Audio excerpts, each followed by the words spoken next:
Good morning, everyone. Nice to have you here. I'm just still getting myself ready. Just going to clean the window screen a little bit. That's my cleaning girl. Her name is, let's call her May Summerville. Oh, no, that's not a good name for her. She's a wee bit, I think she might need to do that again. She missed a bit, I think. Let's just get another cleaning session in there. Yeah, it's not bad. It's not bad. I'll just, so you're here to learn about, go away now. Good girl. You're here to learn about MevBridge. And if you're thinking MevBridge is a good investment idea, then you want to stick along with us today and learn more about it. I mean, is it really going to make you a truckload of money? That is the question.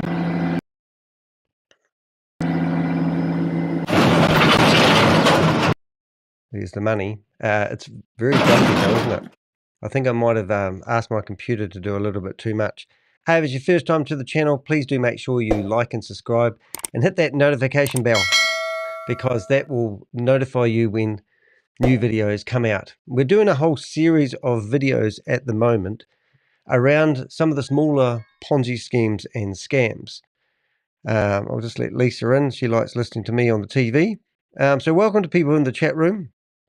There will be messages in the chat room that are going across the top. You'll see, hopefully with a bit of luck, they will turn up on the top of the screen, which for some reason add to broadcast.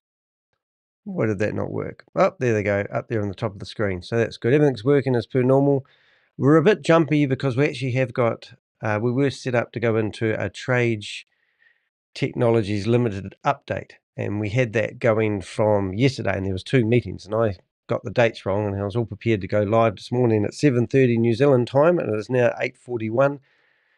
And what we were going to do is we was going to show some lies from the leadership team that now have thrown their talon and said they are in the same boat as everyone else and there's no direction, and all the claims they made at the start were just taken away because they claimed they were part of management. Now they claim that they were employed by management. They were claiming that they've spent $250,000 investing in the Ponzi scheme and lost all their money as well, and they are totally in the dark. And why I'm talking about that when we're talking about MevBridge is all these schemes are fantastic, and all the Ponzi scheme promoters truly think that's the best thing since sliced bread. But when it all goes pear-shaped, they come up with these pathetic excuses. And my job and my Avenger's job is to help keep you sane, because I went to a global crime summit in Sydney, Australia, 2 or 3 weeks ago. And these criminals who are running these Ponzi schemes and scams are clever. And they use all the terminology that's going to make your brain feel secure. And I really want to wake you up by smacking my hands and really think about what you're doing here. You're giving people you don't know your crypto when you don't even know who they are. You've been told by somebody who gets up to 60%, if not more, commissions if you refer someone into it. So none of these Ponzi schemes or scams and their clever ding-ding bell-bells are actually offering anything other than a nice story. So you might as well go to the library and get yourself a book and read the book and stroke your own ego and imagine about your future, read about the paradise that they're painting, and then put the book back in the library and walk out again. But you're not. A lot of people I talk to each day are reading these websites and going, that's a nice story. I'll give them some money. And they throw 100, 500, 5,000, 50,000, $500,000 into these stories because they think it sounds lovely. And then when the story's over, they have an exit strategy. They have an exit chapter. And then they're all the same people that were telling you the beautiful story, that were in the story, all the characters, are literally walking away with your money. Well, they're not. They're claiming they've lost the money. But reality is, if you do your research, a lot of these leaders like Mars Henderson, Sean Tilley, David Chandler, Simon Lee, they're all paid. by these organizations to use their marketing skills to share them to the community. This morning, I got a couple of screenshots from some boomerang, Shavish Anwar. You know, the guy that's launching a credit card, and it's called 9Pay. And he claims that you can buy the credit card in the pre-sale. It's not quite released yet, even though he's got videos of him using this credit card like he's some genius, using a credit card that's not released to show it works. He's asking everyone to participate in a pre-sale for a credit card. Now, Bloomberg spent 8 months researching We Are All Satoshi, Sam Lee, Shavis. I mentioned people like Garrett Blakely, May Samavu in this article. It was a 15-page PDF. And at the bottom, which should have been at the top, there was a phrase there that Visa had made a public statement saying that they have never, ever heard of Shavis Anwar. They've never heard of 9Pay. So how can these scumbags go out there and tell you that they're launching a credit card that interfaces with crypto, and they're launching it in a pre-sale, and you guys think it's a good investment? What are you thinking? It's time to put the book on the shelf, stop reading the propaganda that's been spread around in the scamdemic of the world, and really think about what the hell are you doing? Hey, we all like a passive income. Oh, is that what they're selling? Now, that is what they're trying to tell you you're going to get. You're going to put your money, you're going to give your money to them, and you're going to hope like hell that in a few months' time, it actually turns into something substantial. Come on, guys. It's time to wake up. 2025 is just around the corner. 2025, I said that right? And this is the year where we can really fight back. Now, currently, we're looking for Avengers. We're looking for people that will help us fight this battle, the scamdemic, as I call it. We've had the pandemic, but now we're having the scamdemic, not spam. That's something you eat, isn't it? So look, have a look at, I'll flip to my website if it loads in a second. The website is designed to promote these scams. So if you come down here, my computer is absolutely playing up today. I'm just keeping my eye. What we've got going on here is we've got MevBridge sitting here, and hopefully we will get into a Merv. But what I thought I would do, which isn't seeming to be a good idea, is have a whole lot of other browsers open in the meantime, and they seem to be causing a bit of grief with my broadcast. So I'm actually going to shut those down, and we've got the Avengers in the background, which will be helping us with keeping an eye on that MevBridge to see whether it goes live. Hello, we've got somebody new in the chat room. It's time to wake up, guys. It is time to wake up. And thank you so much for saying that. It really gives me this. So I've shut down all the web browsers. We've got this one ready to go in case that pops up, and it should be pops up. We've got a pitch deck for MevBridge. This is a nice story to read, and we'll go back to that in a few minutes. We've got a blog, that's probably not helping, so I'll put that on pause. So we've got a blog ready to go to read all about MevBridge. We've also got the website open, and more importantly, that's the screenshot for today. And I've got that shocked look on my face. I'll see if I can mimic it. I have to go here and go, same? Oh, not bad. And the other one we've got an old historic meeting where Mr. Genevieve, I call him Mr. Genevieve because that's the only way I can rattle his name off and get it out there properly. If you're on my website, you'll see what we do is we go after these scammers, and we do it with a bit of humor, a bit of fun, really.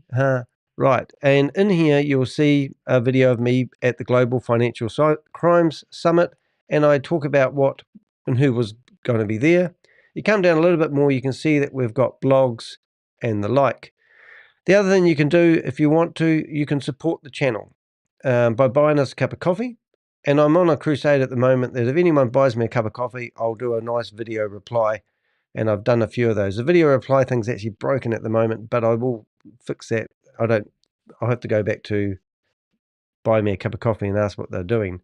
But if you are on my buy me a cup of coffee website, and if you click on post, you'll see that I also post on there on just about a daily basis at the moment. And you can see I've actually got a blog published today on 13th of December, MevBridge exposed, a get-rich-quick Ponzi scheme diagnosed as a blockchain innovation. And you'll see my same information and the blog.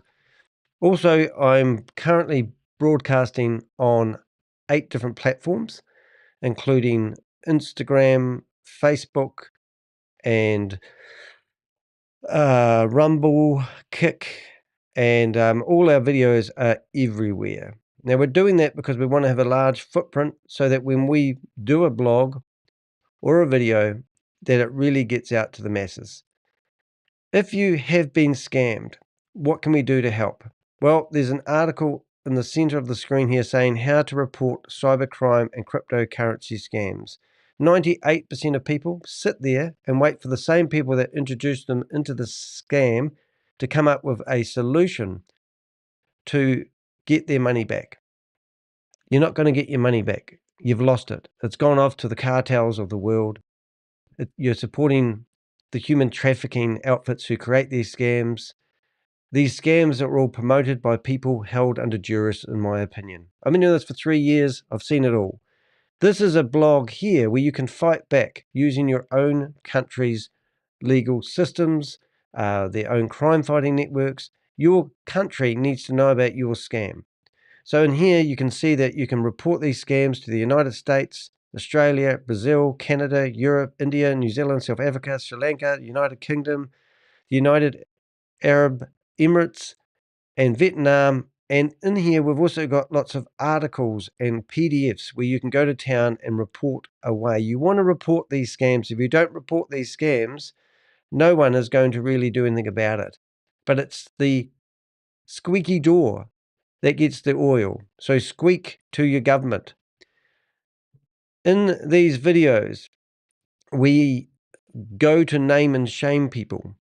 So I'm currently investigating over 100 of these Ponzi scheme scams. Just because they pay out money to you at the start to entice you to squawk about it to your friends doesn't mean it's a genuine investment opportunity.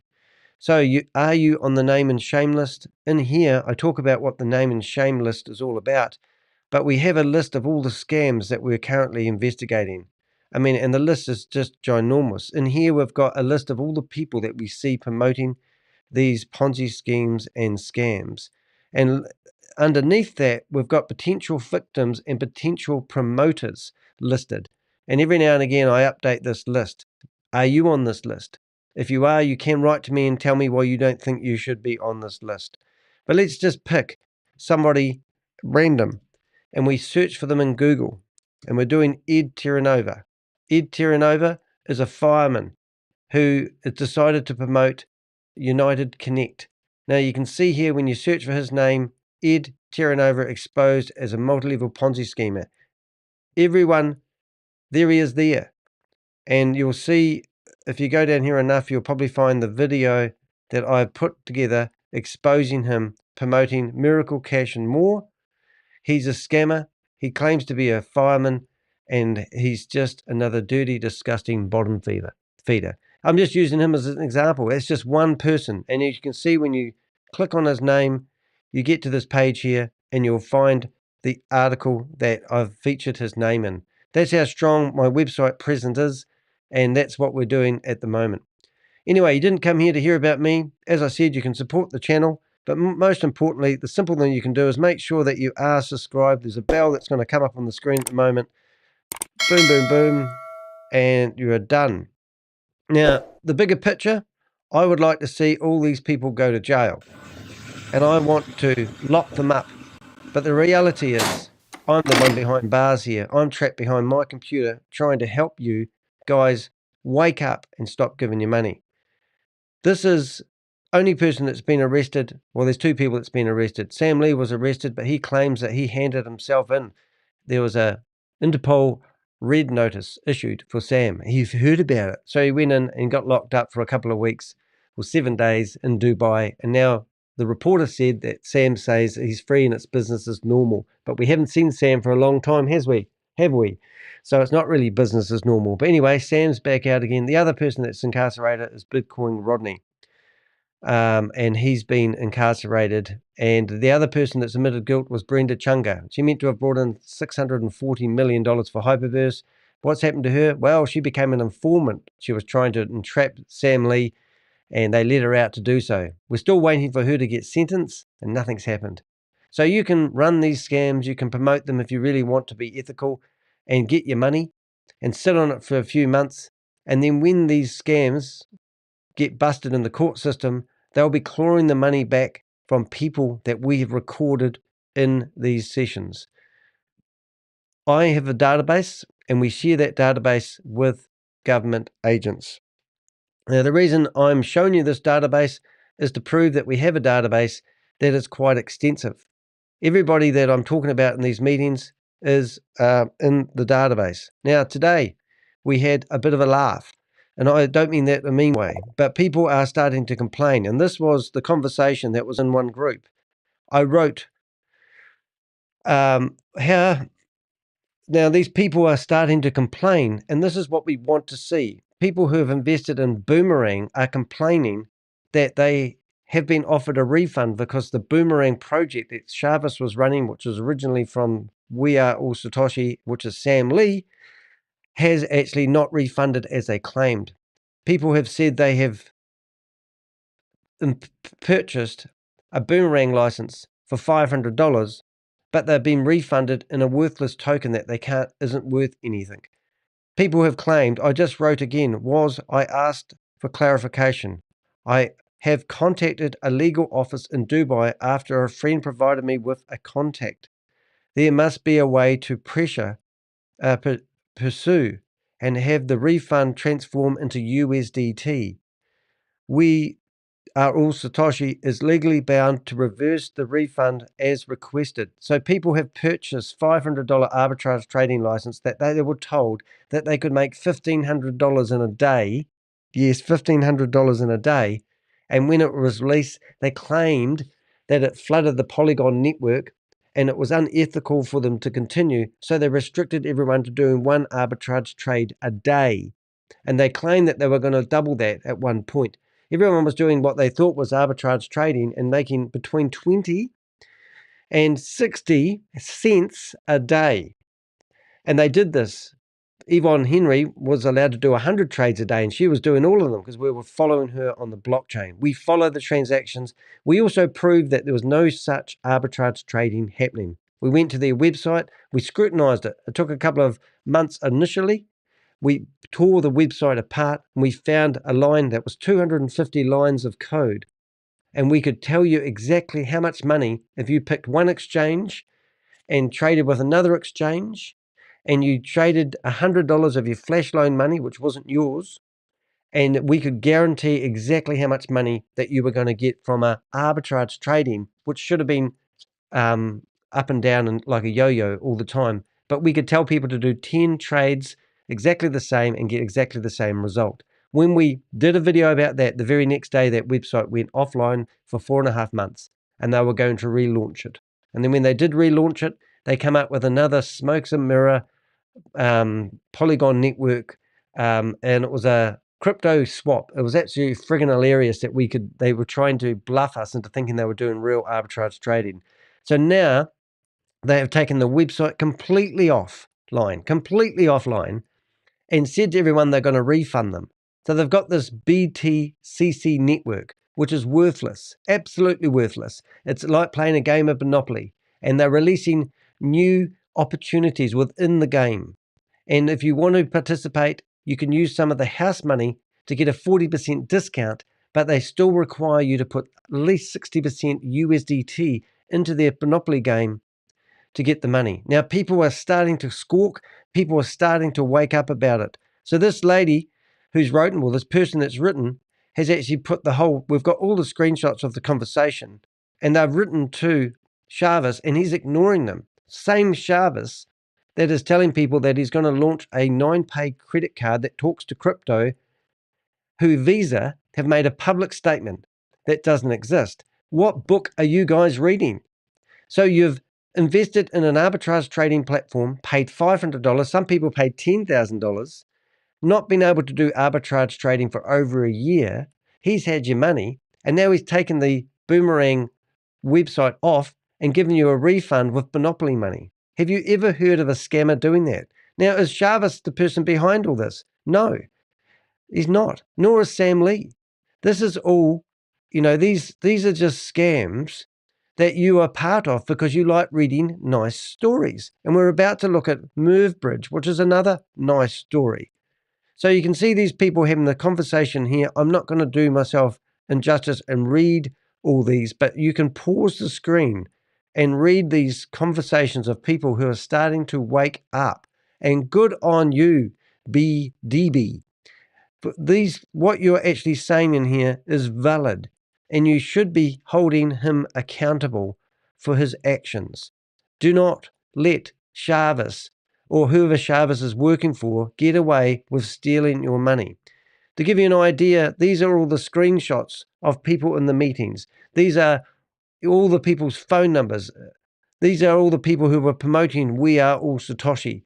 These are, scrolls, and we're scrolling through months and months of Avenger database work. And this is just one arm of, look, here's even Rory Kanatra in here promoting it.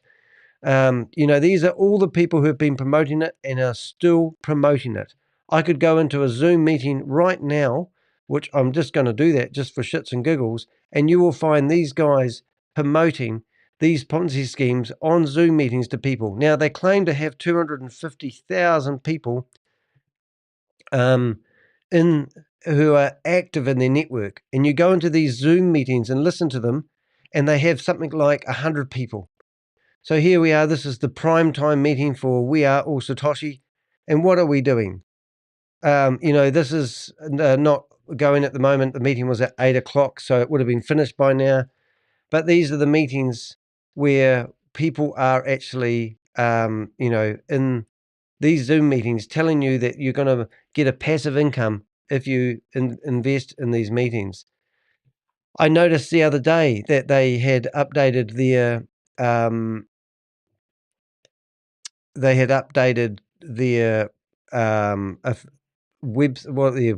let's get that right. Updated their YouTube channel name, which is funny. The affiliate marketing 3.0 BTC. And if you go to I ripped off their channel and I decided to do my own one. And now we've got the same channel, which is a bit of a laugh. But we've done that because we've ripped off their videos and uploaded them here. No one's looking at the videos, I must say. But we did that because when you go to their YouTube channel, you can't comment on the videos and you can't have your 2 cents worth. So everything's gaslighting. Everything is just ridiculous. So that's sort of in a nutshell. So what we're saying is these databases that you see that we have here, if we go into Ponzi schemes and scams, you will see that the Avengers are diligently gathering information. This database is accessed by 5 governments. 5 government organizations that fight crime have full access to this database, and they can come in here and do their own exploratory work. So, for example, yesterday we had an update on trade technologies. So we go to YouTube, we go to the Avengers, we go to our last meeting, which was, let's go uncut. This one here, this was streamed 13 hours ago. We get that problem because we had 4 others and there was redundancy. So so what we has get that happened to meeting that link, redundancy? we put it in here, we drag that across. Now the governments, if I put this link in here, they'll get an email saying that we've updated the database, and they'll be able to go in there and watch that secret meeting that we got privy to and broadcasted it, and they'll be able to do it. We also, in here, we keep all the Zoom meeting names. So these are all the people's names that were in the meeting yesterday. So we can click in here and see everyone that was in the meeting, because they told people they must use their real name, and she was kicking out everyone that didn't have a real name, all the people that were using cell phone numbers. We even did it. So all this here, that's the Ponzi schemes and scams. Somebody was thinking I was just going after one scam yesterday I was talking to, and I said, no, we go after multiple scams. This isn't the only one. But not only that, we don't stop there. We go after individuals as well. So we've got persons of interest. And in here, you can see that we've got a list of all these people that we've been following. And we can go down and we can go in and research everybody, even Mr. Potato Head. Do you remember this guy, for example? The bald-headed crypto guy. And I called him the bald-headed crypto guy, and then his nickname is the bald-headed crypto guy. We don't have much information on him, but this is what we want people from the public to help us. We have had enough. We go into Australia, for example, and over the last couple of weeks, I've been researching all these Australian couples, which, there's one there I haven't been, I'm just going to drag that into the family of scammers. These are all the Australians, but on the left-hand side, these are all the Australians that we have seen promoting a gold scam. The gold scam was called Oritus Gold. Oritus Gold, and they've got social media profiles where you can go into these social media profiles, and they're putting out YouTube reels using their kids and their family to look like the perfect family, and it's absolutely atrocious. I'm actually have to show you that some of it now. So let's just go and I'll show you the power of my website. If you went to deheck.com and you went to the homepage of my website and you come down to one of my older blogs, we've got this one here called Snake Oil Man. I don't know if I updated that. I must have not updated that picture, but let's have a look. Where is he? There it is. It should have been Snake's Oilsman. I don't think that wee icon's done itself. There it is. I did update it. But if you go into this this blog, you'll see that we've actually listed all the individuals' Facebook accounts that have been promoting the scam. And you go in here, and most of these Facebook accounts, I've been blocked on a lot of them, but most of these Facebook accounts are active and they look normal. But when you take it to another level, you'll see a little wee icon saying, check out my Instagram. These people have been changing their Instagram handles to avoid being captured by me. So we've had people go through and go on former Instagram, current Instagram. And if you go through here, all these Instagram handles are people promoting scams to their family, so to everybody in the world. So they ask that question, what do you do for work? And then they start the spill. We have got meetings with these people learning how to come up with the gaslighting words. So if I just click on one of those, I will be blocked. This page is not available. If you go to that blog and click on it, you will be able to see all these scams, these scammers. And in these meetings that I've recorded, you can actually see these meetings have been blocked by Australia now. But when you're in these meetings, you will see these Australians being, they'll be learning. These are all the type of Instagram accounts. But if we go to here, you will hear this guy. I've been up-leveling for 10 years. Now, I've never done a professional photo shoot until just recently. And that was those ones in the white room, and wasn't it's it? pretty cool. Like, we're going to do one as a team. Next So time. they're producing all this content to produce reels using their kids to generate leads to promote a scam of digital gold. I mean, it just gets more and more ridiculous. Anyway, let's get into this scam that we're having a look at now. We were hoping that we would have got a live meeting, and this might come live at any time, but in the meantime, we'll wait until it does. So the opportunity that we have been looked at, this is their pitch deck, and this is not me pitching it. MevBridge. Transparency, empowering every... Now, I don't know about you guys, but that does my head in trying to read that comment. Transparency empowered. Every consortium smart contract. Every transaction clear. Now, we've got Gary Outdoor Living in here. What are you saying, mate? Now you're talking about MevBridge. Told you about 2 or 3 months ago. Yes, well, we've got a video here that I probably recorded 2 or 3 months ago. This one here. It was recorded on September the 22nd, where we have actually done a video. Now, this video got 526 views, which is actually quite a healthy number for me. So, yes, I would definitely get that. We get that we needed to do something about it. In fact, we got a... what's this one here? are prepared to actually verify. So what have we got here? There's somebody not complaining. So this is, have a wee look at this. Are partnered with the man to actually verify the bot cross-chain transactions. You should go and ask questions on the live AMA they do every day. They have 5 tens of 1,000s of views every single day. So why should I do that? Yeah, well, I don't know. I don't really understand that. So are you saying that it looks legitimate at the moment? Is that what you mean? Into care testimonies? I don't even know what that username means, but anyway, interesting. Well, we don't need to. I'm not quite getting what you're saying there. Are you saying it's legit? You feel it's legitimate? Partnering them doesn't make sense with them and actually verify the bot cross-chain transactions. You should go and ask questions in the AMA they are doing. Which I kind of don't need to, because even though the system might be plausible, let's just argument's sake it, they still have multi-level marketing components. And the majority of people that are making money, if anyone is making money out of this, is doing it because they're good at recruiting. And that's where I come in. I'm sick of these multi-level marketers promising a paradise that never eventuates, claiming that they're making money from a platform when they're not. They're making money from selling packages to people, and they're paying out, money to do so. So we're just going to have a wee look to see what these guys have to offer, and let's have a look see if I can highlight some of this text and have it read. It'll make my life a lot easier. MEV, or miner extractable value, refers to the value that can be extracted by miners or validators from manipulating the order of transactions within a block.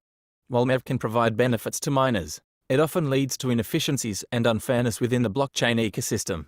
The MevBridge cross-chain project presents an innovative solution to address this issue. By connecting various blockchain networks, MevBridge cross-chain enables more efficient, secure, and fair cross-chain transactions. Now, what the hell are they talking about? As I just talked about earlier on, is this a nice story? Is this a nice book to get out of the library? Is this a nice read? Does that make any sense to you? It doesn't make any sense to me. I'm not claiming to be an internet junkie. I'm not claiming to be a scholar, a professor, or anyone that really understands the blockchain or crypto for that matter. In fact, I don't hate crypto. I don't love it. I do have some crypto, only because people gift it to me. I've never really got into the crypto thing. But that to me just sounds like a whole pile of hogwash, nice poos and wees, words to bamboozle the person that doesn't really know anything. It sounds too clever for the average person to actually understand or determine whether it's true or factual. That's my opinion. You can read it differently if you want. Okay, so we've got blockchain fragmentation. Now, last time I defragged a computer was when I used to own Windows 3.11. So to use that word, is it fragmentation? So why do they use such words like fragmentation? I can't even get that word proper. Fragmentation. Yes, so the last time I did a defrag on the computer was when I had a computer that was running 3.1, I think it was. The current blockchain ecosystem consists of various networks with different protocols and rules. Without interoperability, each blockchain functions like a separate island, hindering the overall growth and adoption of the technology. Right, so have you got adoption with the technology problems? Well, this here seems to provide you the cure. What about the MEV issues? MEV poses significant challenges, such as front-running and transaction inefficiencies. This can result in higher costs and a poor user experience. Right, so how does this poor user experience going for you? To me, this PDF so far just seems to be jargon that's too complicated for the average bear to understand. Let's keep going and see what else they have to offer. Solution: MevBridge. Cross-chain. Cross-chain is the solution. All right, here we go. MevBridge Cross-chain is a consortium platform designed to address MEV issues and blockchain fragmentation. Each consortium within this platform will have its own smart contract. The total allocation of funds from the consortium will be used for cross-chain bridge transactions. Does anyone know what a consortium is? Put your hand up. Sorry? Do I need to clean the screen?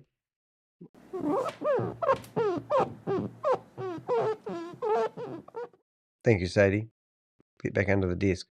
So do you understand what a consortium is? I don't. I don't even know the meaning of the word. I'm dyslexic, so I'm probably not the right person. But a consortium means what? So let's see if we can get into, let's see what else it has. This consortium may actually, they might break this down to make it more into layman's terms, because no one's a genius. Are you a genius? Do you understand this? Do you really truly understand exactly what they're talking about? And does it make perfect sense? Interoperability, connecting various blockchain networks to enable seamless communication. Security, utilizing advanced technology to ensure transaction security. Efficiency, reducing transaction costs and time by leveraging consortium fund allocations. Transparency, each consortium has its own smart contract, ensuring full transparency in fund allocation and transaction execution. Bot trading, automated trading bots to facilitate and optimize cross-chain transactions, ensuring timely and efficient execution. Oh my goodness, bot trading. Automated bot training to me tells you they don't have anything. And they're using this automated bot training jargon because you can't see it. And they don't need to prove it. I mean, all these words in these 5 paragraphs, bullet points, are just seamless communication. Various blockchain networks, that's not really a big word. Advanced technology. Assure transaction security. I mean, all the words that you'd expect and hope to have. Everyone wants security. Reducing transaction costs. Leveraging consortium fund allegations. I can't even say it. Was it allegations? I'm going to get that paragraph read because that's a nice tongue twister. Leveraging consortium fund allocations. Leveraging consortium of fund allegations. I can't even get it. I mean, what sort of terminology do you want to invest in a company that's, is this, do you really understand all this? So it gets better. Competitive advantage. Like all of a sudden, this amazing groundbreaking technology that they have has competitive problems. They're competing with somebody else, are they? Is that what they're trying to do? And they've cracked the enigma. This is the enigma of the internet, and they've done it. Interoperability. MevBridge cross-chain enables various blockchains to communicate and transact with each other, eliminating the isolation between networks.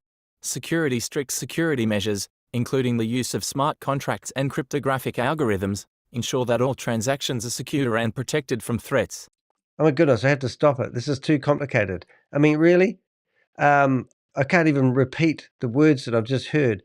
Cryptographic algorithms ensure that all transactions are secure and protected from threats. Ooh, and then it seems like they're trying to claim they're fixing a problem that doesn't exist. Just saying. Efficiency. By utilizing consortium funds and automated trading bots, the platform can reduce transaction costs and time, making it more efficient compared to other solutions. Transparency. With each consortium having its own smart contract, the platform ensures transparency in how funds are allocated and transactions are executed, providing users with clear and verifiable records. Bot trading. Automated trading bots to facilitate and optimize cross-chain transactions, ensuring timely and efficient execution. All right, so you're saying that Binance verifies the bot transactions, but is there enough money to pay out the exorbitant amount of money they're claiming that people are guaranteed to make? This is the problem, you see. I mean, you may find these transactions on the blockchain, and you may think that because you can see the transactions, they're actually doing something.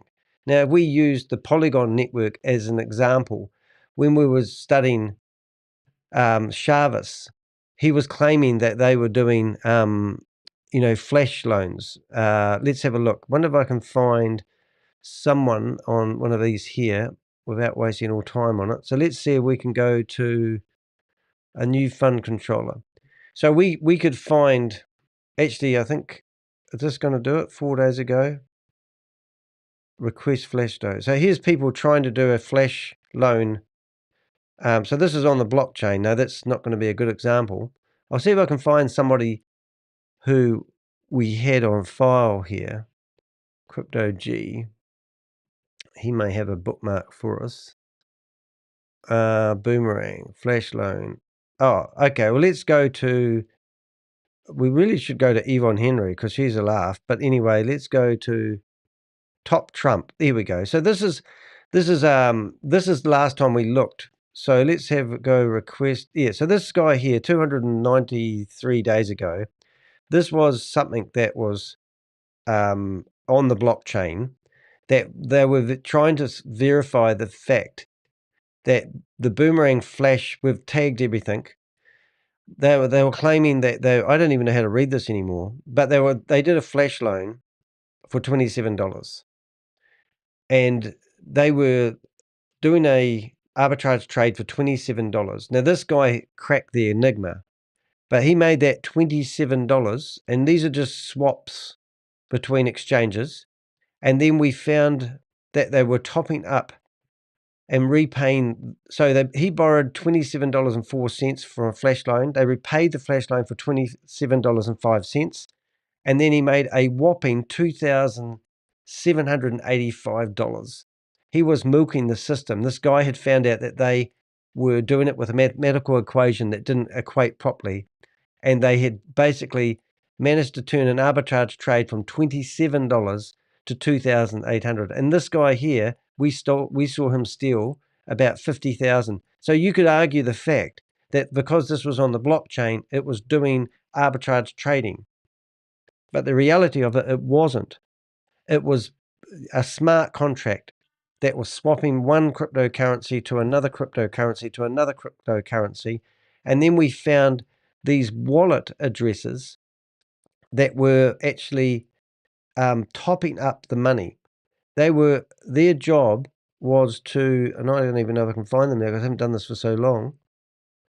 Yep, I think Taboo. So we found these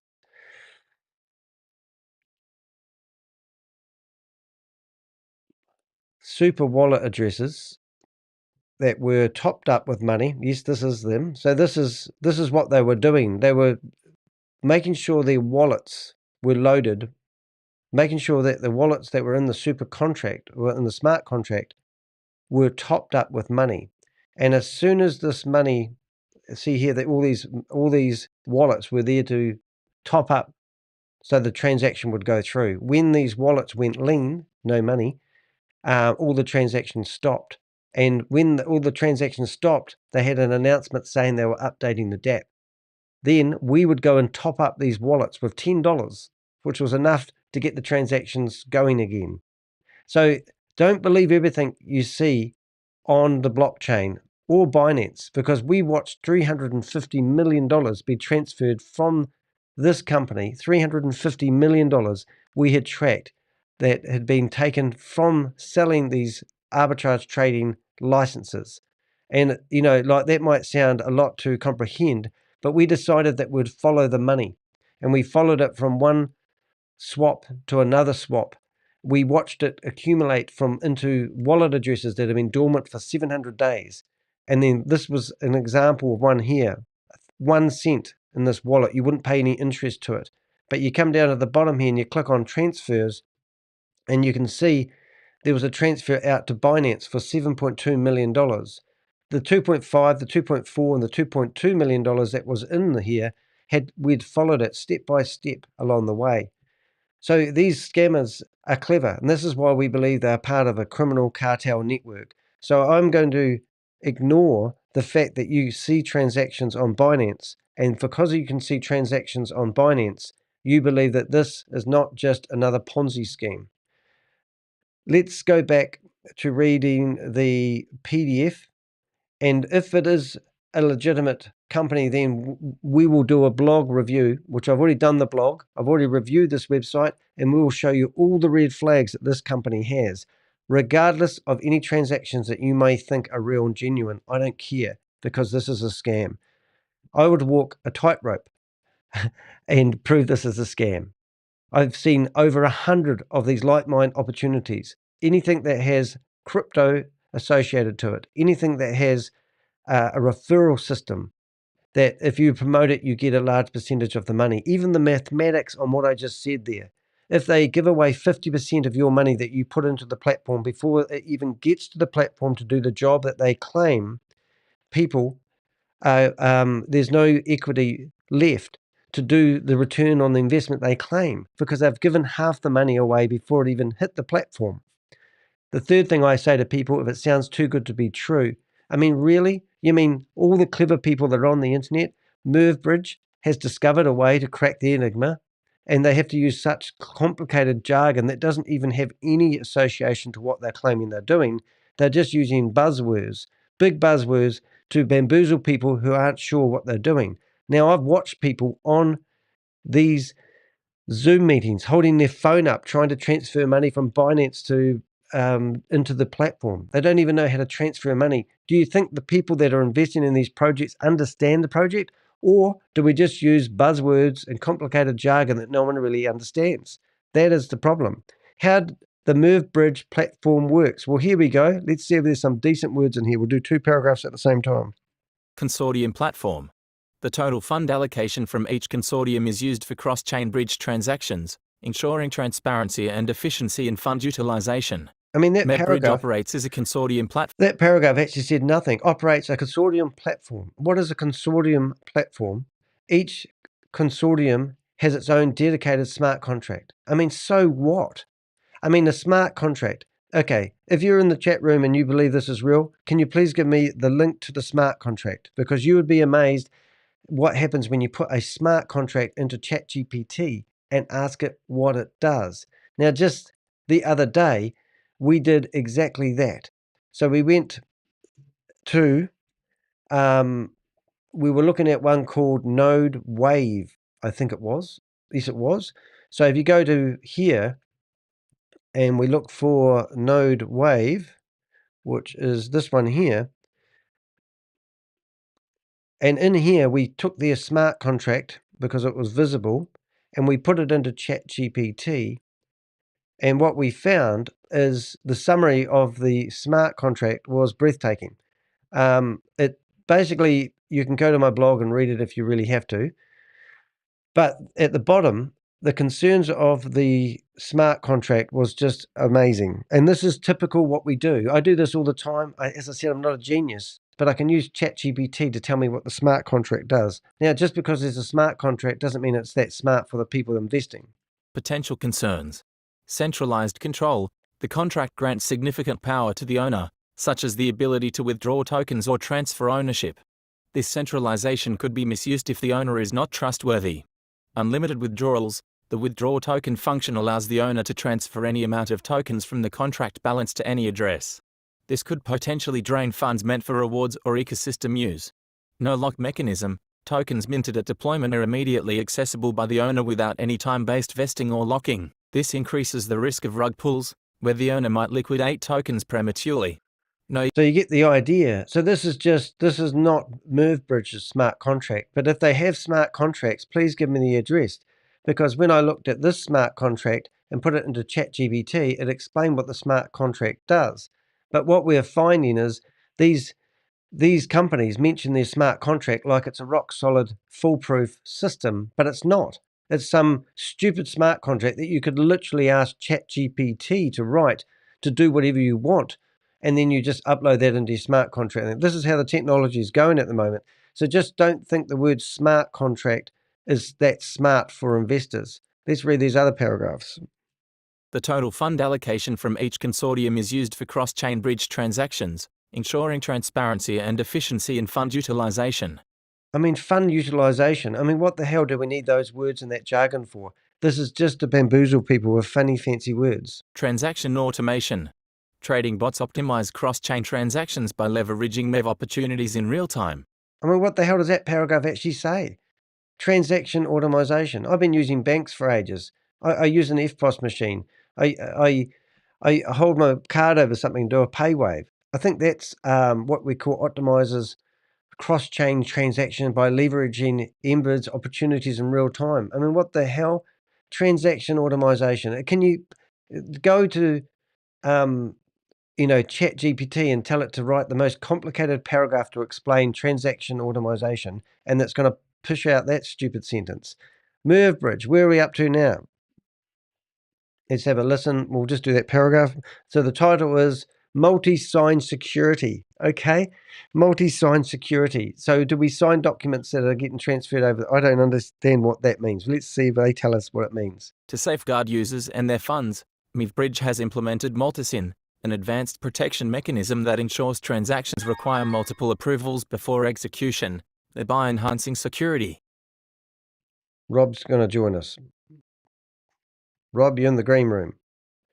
I'm just trying to use some flash jargon. You haven't got your mic on. We'll carry on. So we've got, I can't even read that word. Interoperability. Interoperability. It's no good for a dyslexic person. Maybe that's where I'm going wrong. MevBridge supports standard interfaces and protocols, enabling seamless communication and asset transfers between different networks. Well, that's nothing we didn't already know, isn't it? I'm just doing this for shits and giggles. It's absolutely incredible, the terminology they've actually used. It's just bullshit. MevBridge reduces high transaction fees by utilizing Layer 2 solutions and optimizing gas usage, ensuring one of the lowest transaction fees in the market. Now, Rob's in the green room. He's got a business degree, so no doubt he's going to come in here and say, oh, yeah, this is every day. This is every day, another day in the office. Smart contract protection. I think we've gone on about security and bamboozled everyone in the world with this PDF. To mitigate smart contract risks, MevBridge employs multi-sign authentication. Well, that's good to know.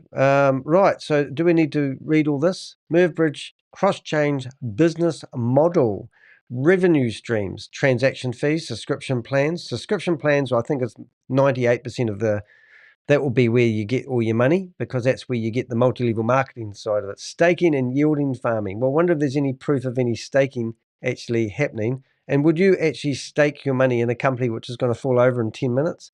Data and analyst services, partnership and integrations, token insurance, token assurance, and governance fees. Okay, so that's the revenue streams, cost structure, developing and maintenance, security and compliance, marketing and consumer acquisition, operational costs, liquidity provisions, key partnership, value proposition, enhanced security, cost effectivity, innovation and scalability, transparent and trust, global research, and I can't even say that word, I should be able to say it. Inclusion.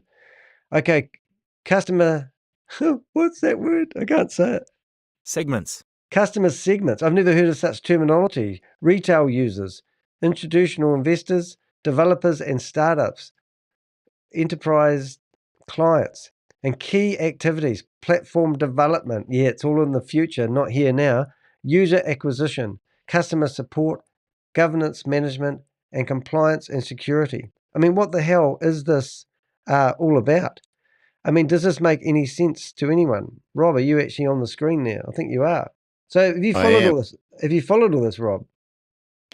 Oh, mate, this is, well, no. Oh, thank God. I thought I was going crazy, and I thought I've bitten off too much of the cherry on this one. Well, to clarify what I mean, yes, I probably do understand a lot of that and can explain it for you. But the thing that I noticed right at the top was that MEV. MEV? Yeah, like, isn't this MevBridge, MEV bridge, isn't that like MevBot? I have no idea what this is all about. I mean, I just stumbled across, I've been after MevBridge for a wee while, and then we're on their website yesterday putting together my thumbnail for today, and I noticed they had a PDF. And then I thought, oh, well, this would be ideal. It must be like their white paper. And so this is the first time I've actually looked at it, and I don't even understand what MevBridge stands for.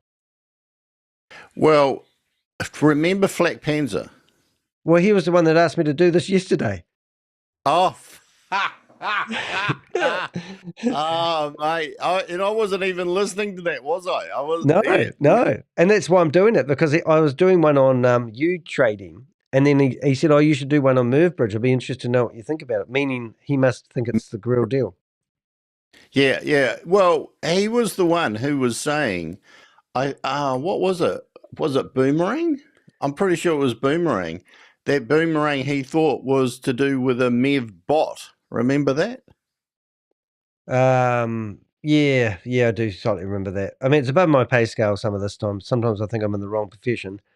But I think we've got another the measures that's on the top of the screen right now, we've got, you would have to understand the dot bubble or Microsoft jargon in the early 80s to purchase package. Is he asking me a question of favor, or is he giving me I think he's in favor of this. Good grief. Either a key testimonies, would you have to understand the dot bubble or no, look, all of those, having a cursory glance, all of those things that are in the bullet points are standard business terms, but like they're standard business terms that you're going to learn if you have a business degree. Just one thing that you were talking about was the customer segments. And it is basically, if you take all of your customers and you look for, what would you call it? Traits? That's who it appeals to? Well, you're trying to put your customers into groups or into segments, which means you've got retail users or retail customers, institutional investors, developers and startups, and enterprise clients, which basically means that a retail user is just a normal person who is going to purchase it. And Sorry, she comes up from under the desk every now and then and clean my screen for me when she thinks it's dirty. There were a couple of things that distracted me then. An institutional investor is basically a person who's in a corporate, hold on, institutional investor. An institutional investor is an institution that puts money into things in order to get a return, kind of like a venture capitalist, which is probably another piece of jargon. Developers and startup. I don't even know what the product is. Is this an MEV bot? Well, it has to be if Clap Panzer was interested in it. MEV bot, and I can't even remember what MEV stands for now, but in the context of how this came up about the MEV bot, was that a MEV bot can do. Well, I've got a paragraph here. I haven't started doing the blog yet, but let's just read the paragraph where it explains what it is. MevBridge claims to be a blockchain-based cross-chain trading platform that uses advanced trading bots to optimize miner extractable value. Mev. However, a closer look reveals it's just an MLM scheme operating out of Dubai, a known hub for financial scams. Oh, well, that's quite not what I had in mind. But I'm in the frame of mind here. What I'm actually thinking of, mate, is this is actually so complicated for anyone to understand. It's just jargon that will just convert most brains. Say it again? It's supposed to be, isn't it? Well, it has to be. Because like, they could break this into a nice story, couldn't they? They could just break this into a lovely story. Because I like it. I don't know if you saw me at the start here, but I'm actually talking about like people need to wake up. It's like going into a library, grabbing a book off the shelf and reading it and going, that's a fantastic book. And then leave the library, leave the book, and don't give the book author any money by putting $100 in the back of the book. But you've got to stop reading these books that aren't real, because this isn't real. This isn't real life. It's a nice story to tell somebody, but the reality of it actually making you passive income or making you wealthier than your wildest dreams is just a nice story. And you've got to put the book back on the shelf. You know what I think are these people who get involved in this, don't you? You know, right? It's a 5-letter word, starts with M and ends with oron. The thing. How's that work, Rob? I think I figured that out being dyslexic, but I think you've got it. So it's the orons. Okay, I got that. The orons who get involved in that. Not horons, but morons. What they have to do is just suspend what they're doing just for a minute in time and go and have a look at a bank website. Like just go and have a look at a bank website. Do you think for a minute that if you were going to create an account, whether it's an investment account, a term deposit account, a transactional account. Do you think for a minute that you'd go into a bank and it's got all this complex jargon bullshit about what they're going to do with your money in order for them to generate a return to pay you interest? Fuck no. Like, just make my rating go up then. Thank you. I've now got rid of all the PG people that were in their pajamas, but that's okay. Mum and dad's rustling the kids off to the bedroom. They got back to the TV. But this is a bank's website, you see, and it says join the bank. Accounts and cards, term deposit, home loans, credit cards. Is it complicated? It's not complicated, and it's got in there find a branch, how would you bank? It's got in there the home loan, how much you're paying, the term deposit, and and these aren't like home loan at 89% interest per annum and term deposit at 79 or anything like that. This is all simple because they want people to come in. They want to be inviting, but all this other crypto bullshit. Actually, here they tell you that if you buy a house, you're going to get 6 houses and you're going to 10x your houses that you purchase if you get a loan with them. Yeah. Oh, yeah, hold you it. take There's out a home loan and invite 6 other people to take out a home loan as well, then you get one home loan for free. Yeah, that's right. And if you bring another friend in, that's exactly right. Yeah, you just see what I'm thinking. You bring another friend in and you get another house and a holiday and a car and you get to go home with the bank teller. Hey, if you were to click on something like business, click on that. There's one at the top here. I noticed business. Okay. Yep. So I saw that because I was too scared to click on that. Thought the jargon. Hold it. Let's look for big jargon words. Deal with specialists who understand your business. That was pretty easy. Local team with global networks, New Zealand government bank choices, New Zealand's first. Oh, I can't read that word. Carbon zero. Oh, carbon zero stuff. So that's their jargon, and that's a proper bank that made $1 billion profit last month. Yeah, whatever it was. Yeah, essentially, you're not going to have jargon because jargon is I was going to say repulsive way of communicating. It's a way of communicating that makes the reader feel stupid and on the outside. So you remove all jargon, like standard business communication, standard communication theory, full stop, is remove jargon. Talk in lay people terms so that people can understand. So if somebody is speaking in jargon, do they really want you to understand, or is their aim to be impressed by this new thing? Other thing, mate, is verifiable facts. Support Westpac Rescue Chopper for 35 years. You click on that link and look, you see a chopper. And look, I see those choppers flying over our heads every day. So it gives me verified. And look, everything they claim that they do, those kids, look at them. They're real kids and they're not Instagram reels of trying to, but you can back up everything that they say by verify their claims. If that was a scam, it would say for every $100 that you donate to the Westpac Rescue helicopter, we'll give you 3x in the next 12 months. Yep. Now, what I get at with this one here, mate, is this has got all these claims and everything. This is meant to be decentralized. So theoretically, extraordinary claims require extraordinary evidence. So some of the jargon, I got that from you. But what I'm getting at is if this is so outrageously claiming that they're doing these amazing things, then they would have to have extraordinary proof of their claims because they've gone over the top.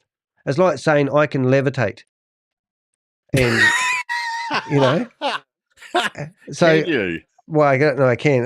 That's not the same as levitating? You can levitate. Is that where you levitate over a toilet? That's it. Yeah, and I can do that, but you'd need me to prove that without a green screen, wouldn't you? Oh, mate, I'd want to see that. All right, so let's just read. Let's having a flash, but he's hovering 3 feet above the floor at the same time.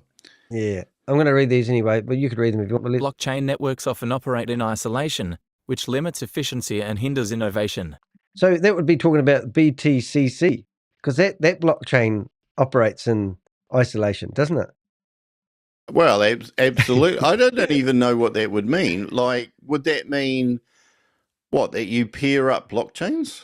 Well, are we talking about Ethereum and are we talking about crypto.com? Is that a blockchain? Like, was it USDT? Crypto.com would be a website, and Ethereum would be a coin or token. So what the blockchains Cryptocurrency. are they saying that blockchains are lonely? I think so. We've got Susie saying, good morning, Admiral and Colonel. And somebody's ringing me. Oh, Yeah, somebody rings me for a TV remote. hey, Susie, did you levitate this morning? What's she saying there? I can't read that first word. Ita welcome. How long have you been promoting MevBridge? Oh, Ita must be a person like a username. He's got his flag waving. It's fantastic. He's probably one of the promoters. And I'd be interested to know whether he's referred people to it and whether he's received commissions for doing so. Okay, this is cross-chain solution. I have to get it read because I can't read it. By integrating various blockchains, this project offers a more efficient and secure solution to interoperability and MEV challenges. Now, I would give a list of those blockchains if I was making a statement like that. Yeah. Yep. Yeah. And just to anyone who's promoting it or thinking of getting into it, if there's any affiliate rewards, like if there's any recruiting rewards, anything like that, that is essentially the payment of interest for bringing new funds in. So, for example, for every $100 that comes into MEV, whatever this is called, how much are they paying out in rewards? Because that, as a percentage of that $100, is the interest that they're prepared to pay to get your money. And if that's higher than what they could get from a bank, why didn't they go to a bank? Now, 2% per day, Rob, isn't really that much. At 2% a day, 2% times 365 days is 730% interest. Do you know a bank that would charge you that? Because they're saying that they're more than happy to pay you the equivalent of 730% interest to get your money, rather than paying 10 or 20% to get the money from a bank. Well, I reckon that these Think about people who provide these amazing opportunities should actually start doing home loans, because these guys would really clean up in the home loan industry. Mate, that'd make a killing. Yeah. All right, let's do this paragraph. More details. Cross-chain integration enhances security by distributing risk across multiple networks and employing advanced cryptographic protocols to secure transactions. This collaborative security model makes it harder for malicious actors to exploit vulnerabilities in any single blockchain. Can you translate that, Rob? Bullshit. Yeah. It's just, I mean, you sit here and you listen to this shit and you go, who the hell who wrote this? I mean, you would have had to say use as much, jargon as you can. The platform reduces transaction costs by eliminating the need for multiple intermediaries and streamlining the transaction process through automated trading bots and pooled fund allocations. This leads to significant savings for users and more efficient use of resources. Got that? Yeah, and I think all of these things are reasonable, but can you see them? And why are they paying you out such great rewards when they don't have to? Because they could have, if this was legitimate, they could have shown their business case to a venture capitalist, a bank, anywhere, and got the same amount of money as they're going to get from you, but cheaper. Susie's just made a comment.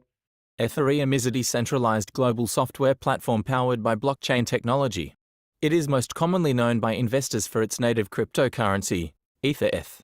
Okay. And wait, there's more. And by developers for its use in blockchain and decentralized finance application development. She's pretty wise, isn't she? She's onto it, mate. Yeah. Okay, so improve scalability, is that the right word? Yep. By distributing the workload across multiple blockchains, the project helps improve scalability. Each network can handle specific tasks more efficiently, reducing the overall burden on any single chain and enabling the ecosystem to support a larger volume of transactions. See, I reckon they've actually reinvented the whole crypto here, mate. But this here and Crypto G, if you're watching this, this is why I think all crypto's bullshit. That's right. Because if crypto were to follow its logical trajectory, if it was going to become massive, then these gas fees, as we saw, whether they were real or not, but these gas fees that we saw on the, what was it, the Polygon network, absolutely skyrocketed.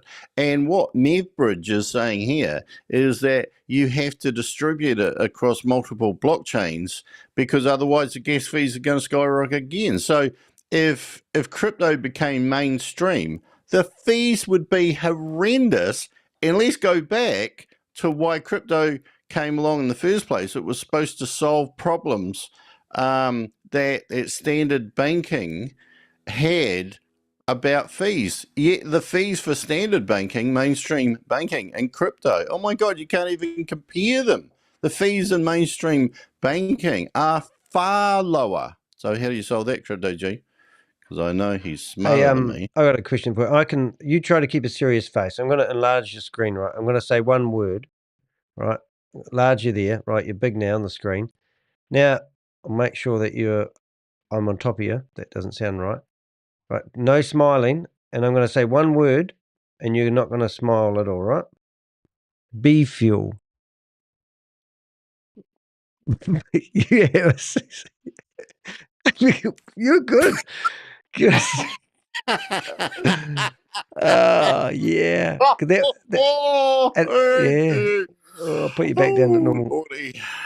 Yeah, that was hard, guys. So B fuel was something that the blockchain, the independent blockchain called Monopoly, BTCC, they gave everyone miners when they signed up, and they could pay a $50 and another $50 and another $50, had their left leg, right leg, and entry fee, $150. And then everyone bought these miners, and then they introduced the secret ingredients called B fuel. And you could mine all day long free of charge, but when you wanted to harvest, you had to pay this ridiculous B fuel cost, which was actually uneconomical. $100 to harvest one token that was worthless. And now these tokens are worth up to $150 a day in their own blockchain, and you can't get any of the money back. And Chavez, we've had secret recordings that we can't tell you that we've got of Chavez claiming that he's never, ever going to make it that people can transfer their BTCC tokens into fiat currency, in other words, back to USDT, because if he did, the whole platform would fall over because everyone would do a mass exodus. So he's entrapping everyone, just like he's working in a compound at the moment under duress, one of those human trafficking compounds. That's where I think he is, but he's in a hotel version of it. It's just all bullshit. And, and this is the world that we live in. So I'm sitting here and people are going, oh, you don't understand the internet. I do understand the internet. You plug it in and it works, but you don't have to listen to all this stupid jargon.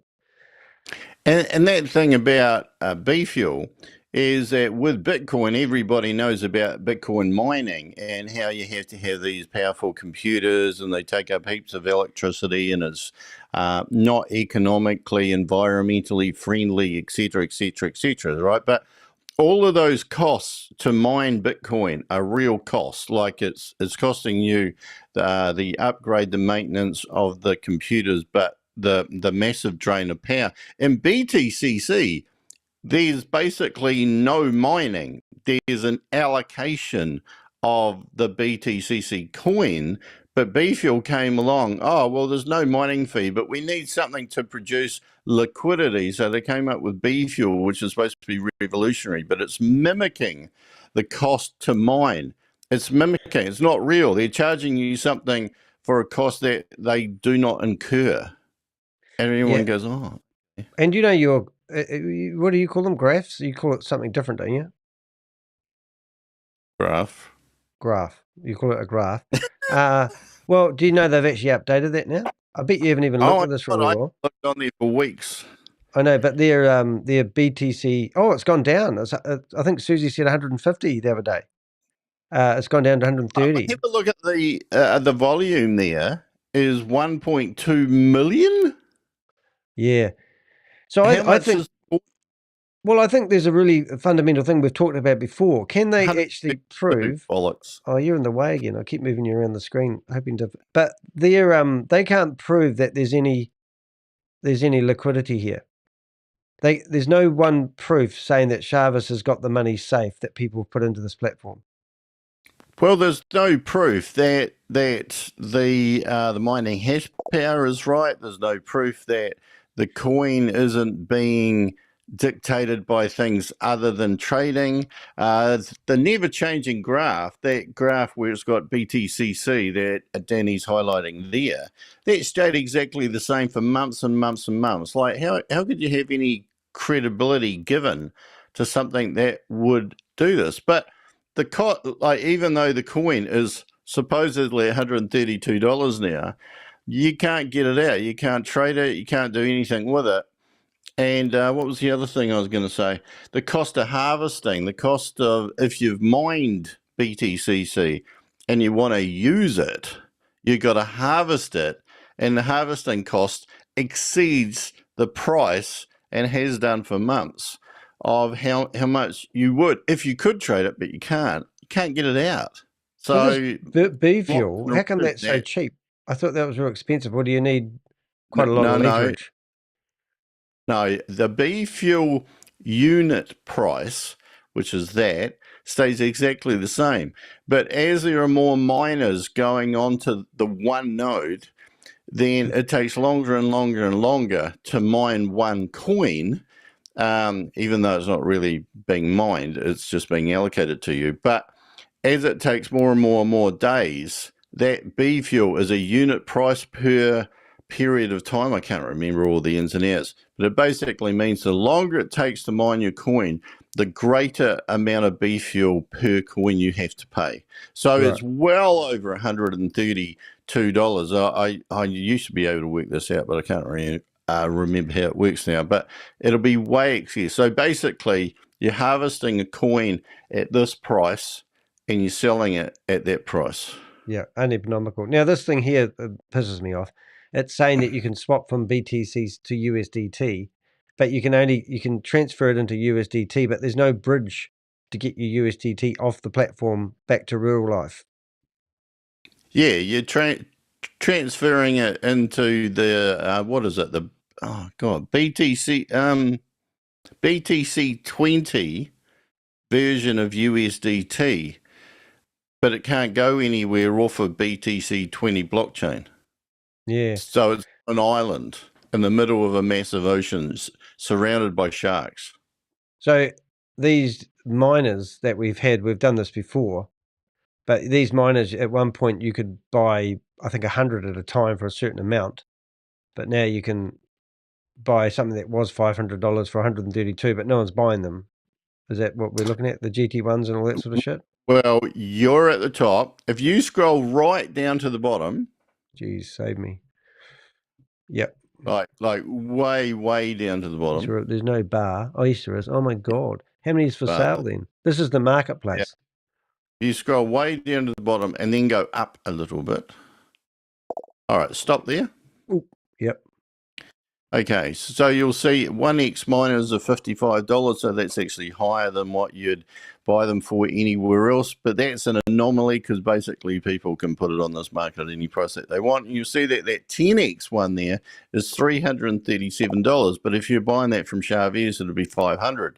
So that's gone down, but if you scroll down, Danny, you should see that some of these prices are way lower than this. Yeah. You're scrolling up. Oh, sorry. So that is down. We are at the bottom. We've hit the bottom. Okay. Well, if you scroll up a little bit, you usually see really cheap ones where the 1Xs, which you can buy for $50 off of Chavez, are usually on this market for $10, wasn't it? We've seen them. $10 or something. Well, they haven't been on here for ages. But these are all just pretty pictures, aren't they? Because these are just this is just bullshit. And how people are getting their money out of it is everyone that exits looking for somebody who's entering, and they do a peer-to-peer transaction where they'll say, oh, you want to buy some BTCC off me? And this is what they're doing. They're literally, and like Rob just said, the nodes, they've meant to sold 100 of these nodes for $27,000 each, and they're just meant to be doubling the amount of money that they are charging for these nodes. But there's only one node connected to the blockchain. Is that correct?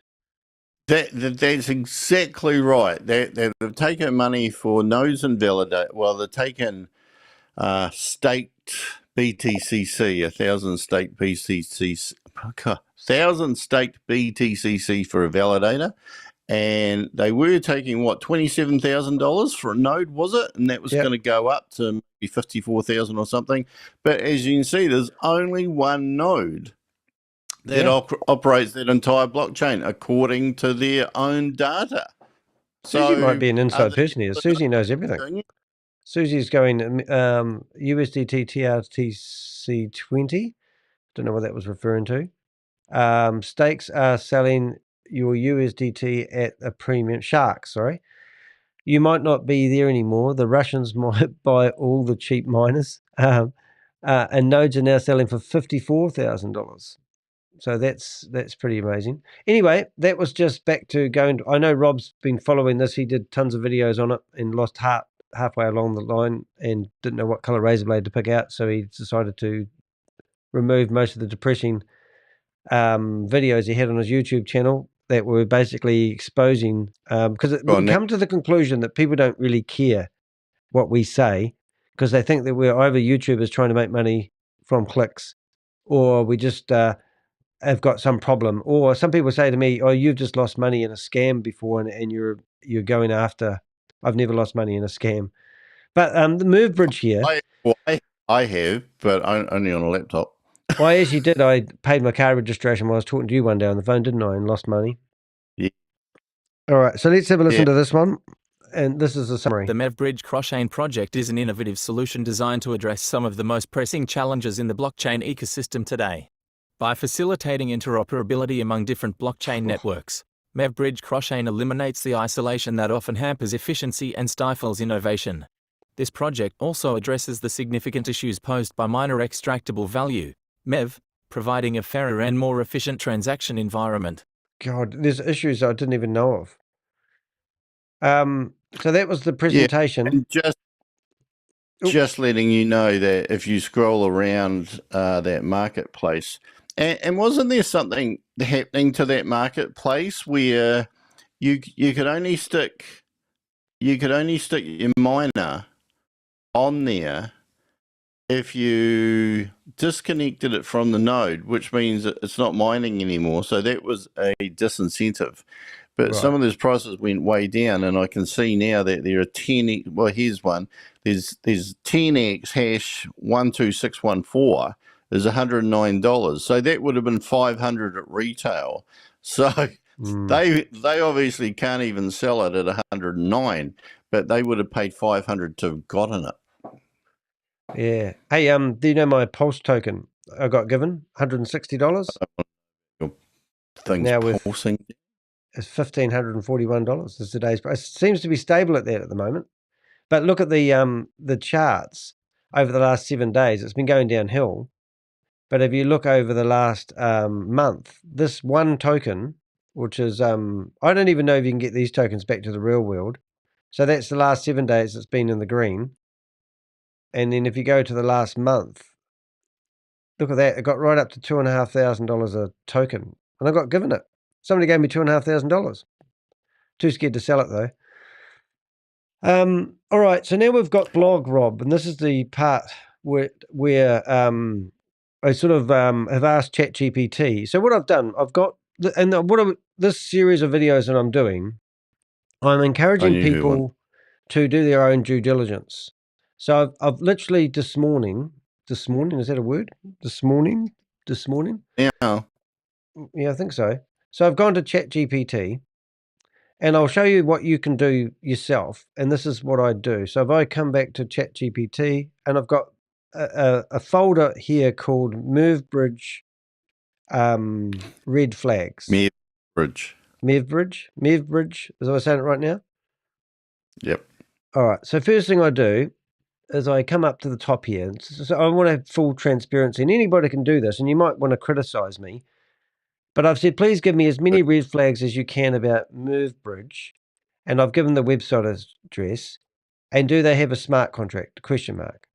So here is just ChatGPT going out, doing its thing, and finding the answers for me. So I use that. Then I come down here and I said, also, can you please use the text from the website and add it to the red flags? So now I've just literally cut and pasted the whole website and chucked it into ChatGPT. And then it's now added additional red flags. So I've got all these red flags. I've got red flags waving. It's getting pretty breezy. Then I go and get that very PDF that we just looked at and asked it to use that, continue adding to the red flags by getting information from their pitch deck. And now we've got a lot more red flags. And then I said both resources and one, oh no, it had a problem. So they fixed that. So now we've got the proper red flags and it's got a really good bunch of red flags. Then I said, last but not least, get the latest red flags from the article on Behind MLM, because he explains things and tells you about the multi-level marketing side of the business. So I literally cut and copied Oz's article, and it talks about all the different structures and reward systems, and it's quite eye-opening, but we're not going to look at that. And also look at the levels of commissions that it actually has for everyone that joins. So money that's coming out of this platform, you would have to think it's coming from referring your friend and family into it. Then when you know, there's a lot of commissions here. That's what Oz does. Anyway, so then it got to the point here, and I said, based on the analysis, blah, blah, blah, here's more red flags. And now we've got a whole page of red flags. Then I said, please use all the information that you have gathered about the red flags and emphasize that it's more about multi-level marketing, get rich quick referral opportunity than clever technology. So now it's wrote me a YouTube description, which you can read in the YouTube description. It's listed all the red flags. And then down the bottom here, it's decided to write me a blog. And it's wrote me a pretty extensive blog, which is on my homepage. And that's what we've done. So now what we're going to do is going to read the blog and listen to what it says, which I think's a fair guesstimation on whether MevBridge is actually a good investment opportunity or maybe just another multi-level marketing jargon. Is that right, Rob? What did I say? Mev. I'll get it right at the end. In the fast-evolving world of blockchain and cryptocurrency, new platforms like MevBridge emerge, promising revolutionary technology, unparalleled returns, and financial freedom. But behind the flashy marketing lies a grim reality. MevBridge is more about multi-level marketing and recruitment than any real technological innovation. Let's break down why this platform is just another get-rich-quick Ponzi scheme. Well, that may be my, but that's also, I haven't written this, so I'm not responsible. But let's go into the first, what it is. What is MevBridge? MevBridge claims to be a blockchain-based cross-chain trading platform that uses advanced trading bots to optimize miner extractable value, MEV. However, a closer look reveals it's just an MLM scheme operating out of Dubai, a known hub for financial scams. Now, one thing I did notice is your daughter trying to take your, does she know she's on the Bloody lollies. Take your lollies. So one thing I did notice about this Ponzi scheme here, Rob, is they didn't seem to have CEOs, premises, addresses. That list of red flags was interesting because it's got some interesting stuff on there wherever it is on your page. Oh, we'll get there. So if you're wondering what I'm doing, and I'll take the liberty of saying Rob as well. About the Crypto Ponzi Scheme Avenger, this blog is brought to you by Dan Eddie Heck, also known as the Crypto Ponzi Scheme Avenger. As someone dedicated to exposing Ponzi schemes and scams, I spend over 70 hours a week investigating these fraudulent operations. My mission is to create public awareness and protect everyday investors, mums and dads, from losing their hard-earned money to the multi-level marketing bottom feeders of the world. Attached to this blog is a detailed video review where I walk you through MevBridge's deceptive tactics, compensation plan, and why it's nothing more than a cleverly disguised Ponzi scheme. Be sure to watch and share to help spread awareness. All right, so this is the video that we're talking about that's in the blog, because it will be there later on. Remember doing this live. Red flags and what you need to know. So anonymous ownership. Let's have a listen. Anonymous ownership and dubious promoters. MevBridge provides no information about its owners or executives. Its main promoter, Sal Khan, has a history of pushing Ponzi schemes. Legitimate platforms do not hide their leadership. Now, I don't know this Sal Khan. Have you ever heard of him? Never heard of him. Oh, right. I'm just going to check to make sure they're not live. No, they're not. All right. So no products or services. Do you need products and services? I think, like, taking, excuse me, but taking into account other things that we've heard recently, is that if anything goes wrong, who are you going to...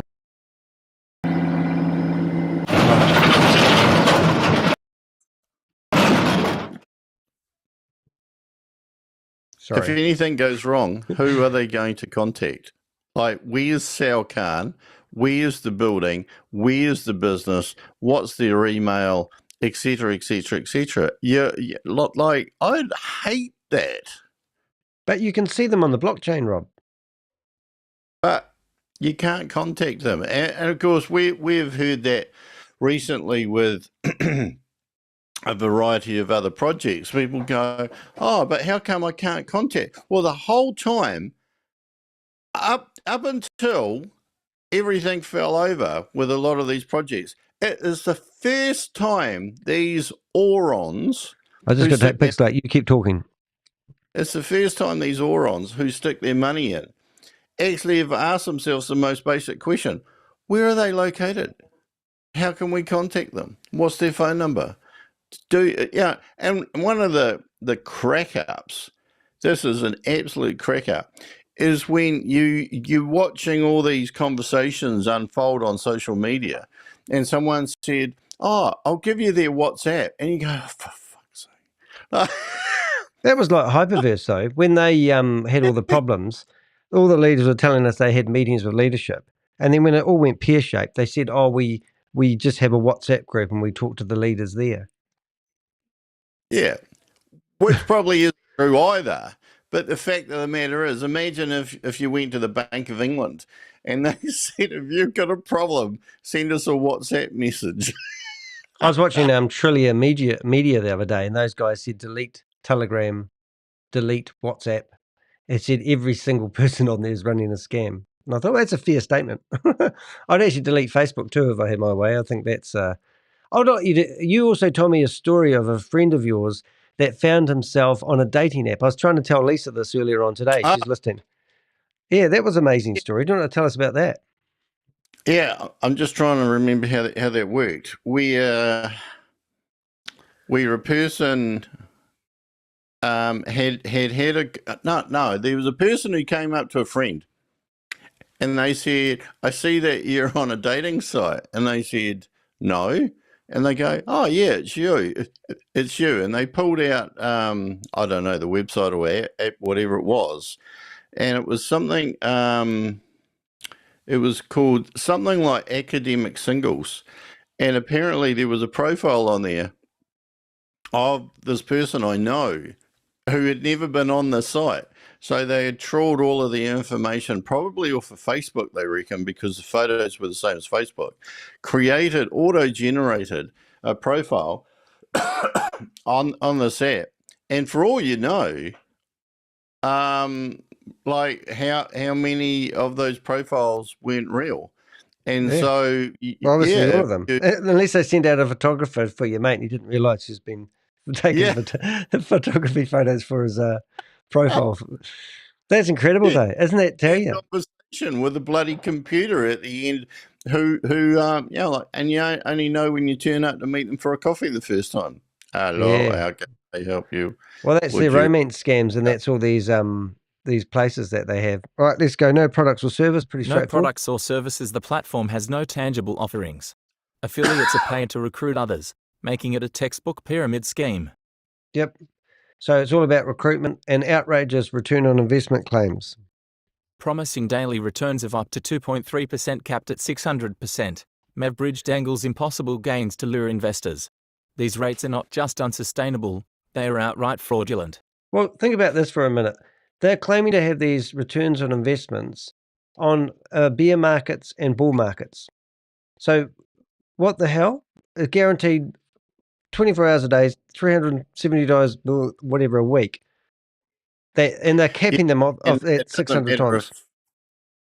and it doesn't matter whether the market is going up or down, supposedly. But this is the Yep. thing, where orons, as we've been speaking to, who'll stick the money into things, orons will go, well, if it's capped at 600%, that's okay, because even if it's not real, I don't have to hang in to get the whole 600%. Like, as long as I'm in there for like 1/5 of a year, I'll still get like 120%.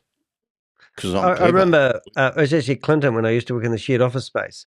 He said, look at this, we're actually going to put together $1,000 in the office and invest and pull out within 2 months. But if you keep your money within this platform for the year, our money would turn into $2 million. But they were going to chip in $100 each for the boys in the office to invest in a Ponzi scheme that they reckon would last 3 months, but they're going to pull out in 2 months. I mean, and that was what he was doing. That was, he was sort of saying, and I go, no, you don't. That's where I got when I was getting involved in these scams. The recruitment drive stuff, that's always interesting. Recruitment-driven compensation. Affiliates must invest thousands of dollars and recruit others to advance ranks and earn bonuses. The structure prioritizes recruitment over genuine value, further proving it's an MLM scheme. Yeah. Pretty straightforward, that one. there Dubai is connection. legitimate Dubai has earned Oh, what?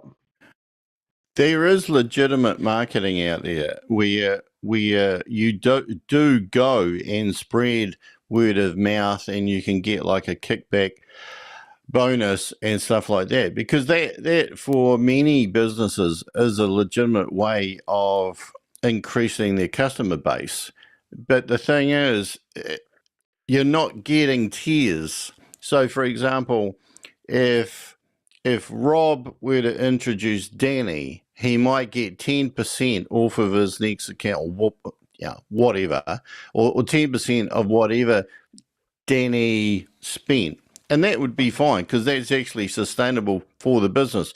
But if Danny would then go to rope in Susie, who then roped in Crypto G, who then roped in Richard, and there was 10% all the way along. Well, now Rob at the top of the chain would be getting 50%, and you can just now see that would be totally unsustainable. If you were a company that was selling a $100 product and you're paying, what, $50 or more out in rewards, how did you have enough money to buy the product in the first place? How you still got enough money to make a profit?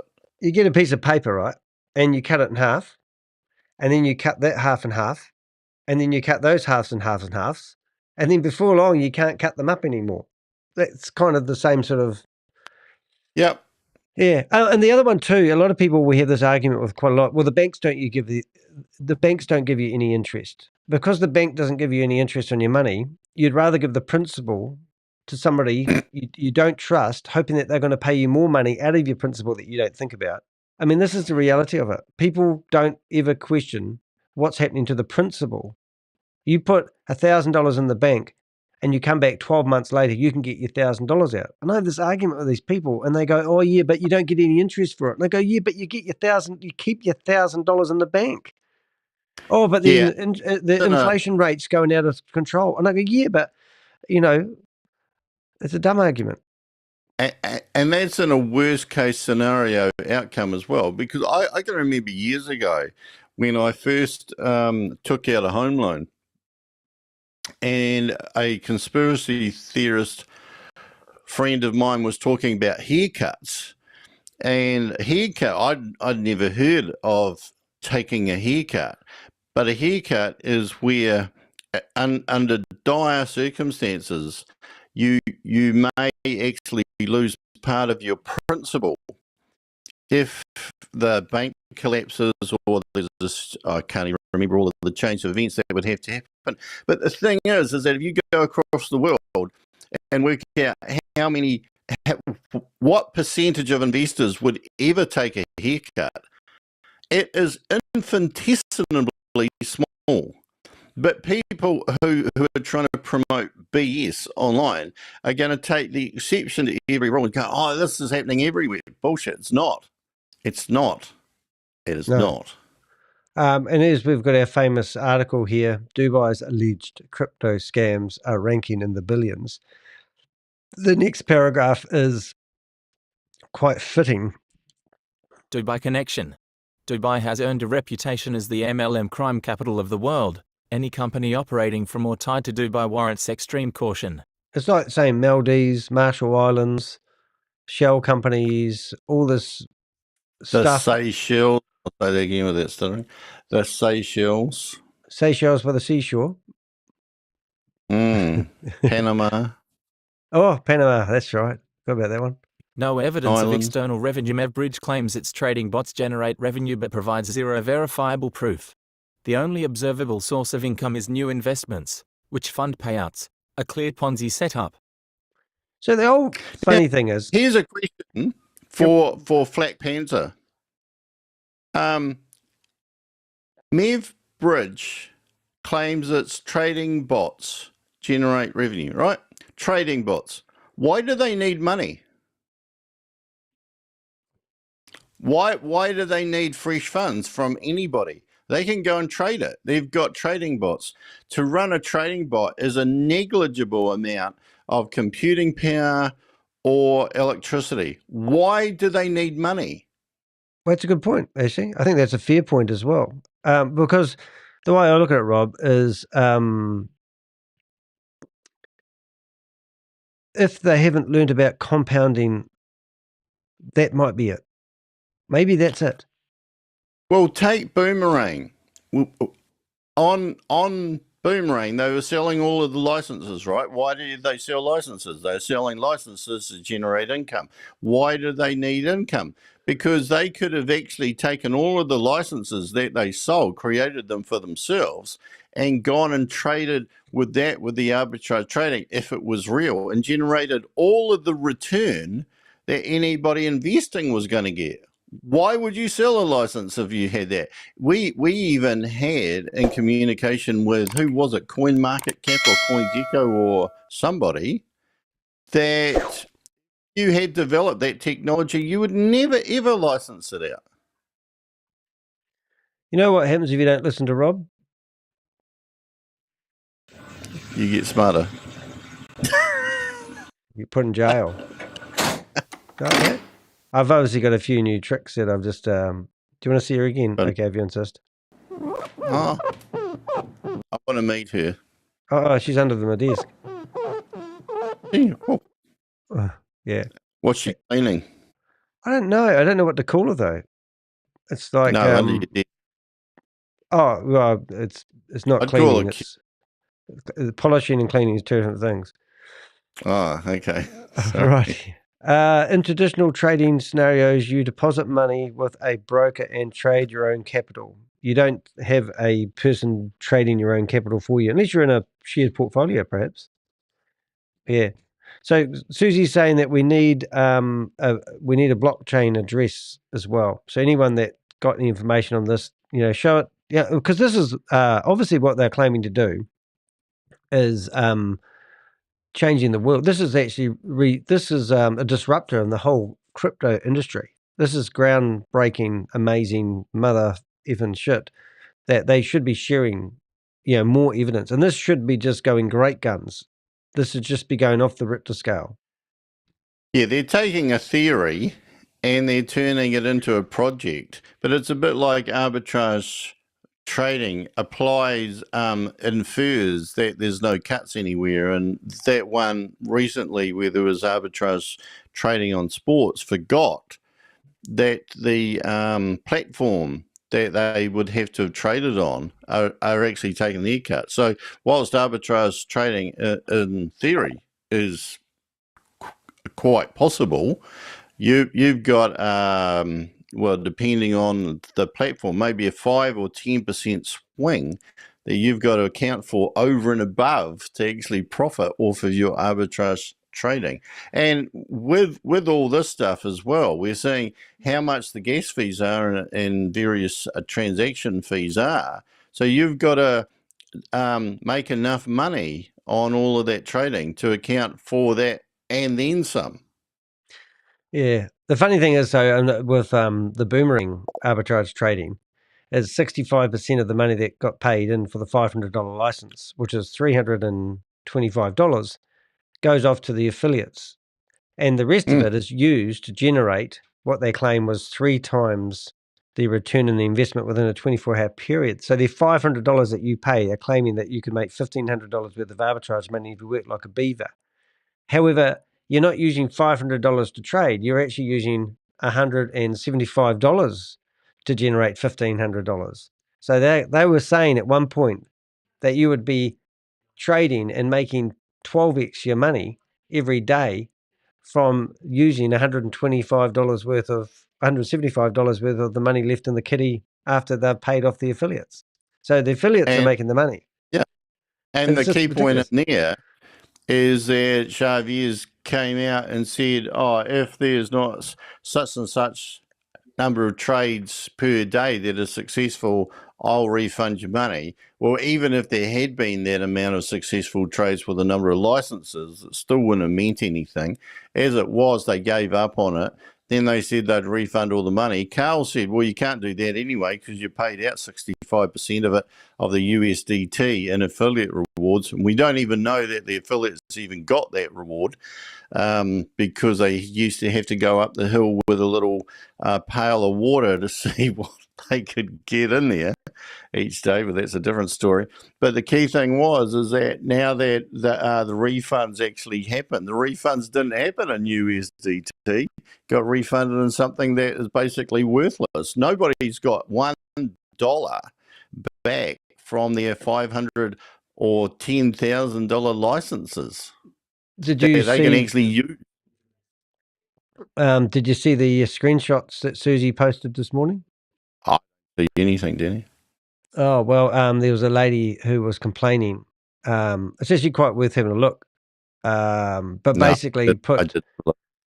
You did have a look? I did have a look. Yeah, no, they were crazy. I've got them there. What I was going to do is this article, logging into this Bloomberg thing's a pain in the bum. I'm logged in, but it's, there it goes. Comes over. Yeah, you got to, yeah.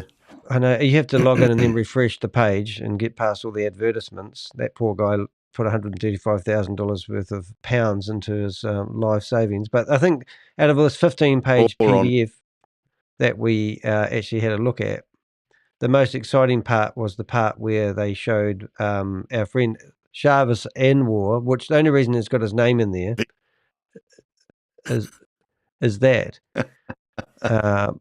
Right, now, why is that plan? How do I get that there? Pay. I don't want to get limited access today. Get out of it.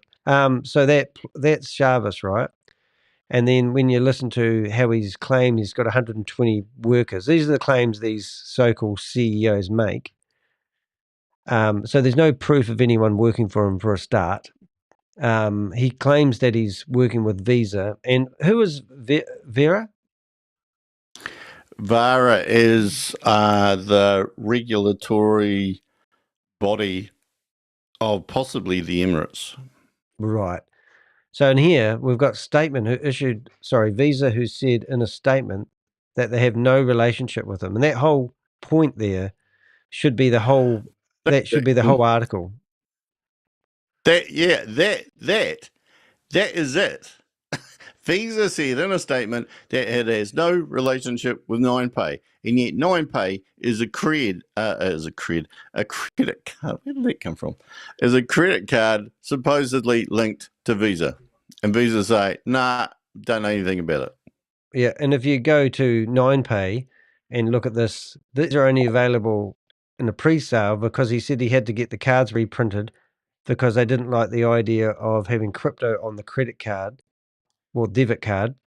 And then, so they haven't been released yet. However, we've got Jarvis in Vietnam. You know, all these names along the bottom, they're telling you they've got no association. These are just passing off people's brands. That card, it's got Visa on the card, and yet Visa are telling you they can't do anything more. Visa is saying this has got nothing to do with this. Yeah, and then all these other brands that we've got flying around, it pisses me off as well. Yeah, everything that you heard about a relationship between 9Pay and Visa, not true. Yeah, and this is total scam. if you scroll up there to where those two cards are on a shot there, you'll see that that other card hasn't even got Visa on it, the black one. No. Yeah. And yet it has on the other one behind your head there. Yeah. Mind-boggling. Yeah. So this is, so what's the scam here? Well, it's a pre-sale. And while they get their shit in order, you can buy your card and give them your money before they, and then you just think about this statement. Visa said in a statement they have no relationship with NinePay. That's incredible. Okay, back to this. And then that next sentence there is important too. Read it for me. Where it says VARA, and they're the regulatory body of the United Arab Emirates. I understand, but you can check that yourself. And this is in reference to Xavier saying earlier on in the article that he works with the regulators. VARA deviated from its stated policy of not commenting on individual companies to say that not only does it not work with Xavier's Anwar, but it's never heard of him. Yeah. But they have now, haven't they, Rob? Well, yeah, they have now when they got asked to comment on this article. And I think I know somebody who's submitted this article to your correspondence that you've had with Dubai police and the like. I have passed it on. So this guy here, this guy here lives in Dubai, and his name, well, he offered me $10,000 if I could come up with his last name. Now I've figured out his last name was Anwar, and now he's published in Bloomberg with his name Anwar. So give me $10,000, you tight ass. Hey, right. I can tell you that VARA yep. is the Virtual Assets Regulatory Authority. It is responsible for regulating and overseeing the provision, use, and exchange of virtual assets in and from the Emirate of Dubai. Wow. Sort of quite good, isn't it? I'm trying to get that back up there. So that's, what else do you want? Go away and get your cards, believe everything you get told, or do what they want you to do is get your own, do your due diligence. And just in case there's anybody out there who is thinking, oh, this can't possibly be a scam because I live in a country that's got governments, that has got watchdogs, that has got police, investigating agencies and all that. No, these people do not have the time or resources to check out all the scams. There are so many scams all over the world, raking in millions and billions of dollars. So the fact that it is existing, the fact that it has a website, the fact that it may advertise on social media, the fact that it's got all the bells and whistles, the fact that it's on a blockchain, the fact that all manner of things doesn't mean anything, doesn't add any credibility. Anybody can set up anything. And also they aren't on the App Store and they aren't on the Google Play Store. So all these buttons that people never click on is quite amazing. And also there is another company called NinePay, which is even really stupid. So I don't know why they call it NinePay, but if you search for NinePay on the internet, you find one that's called VN.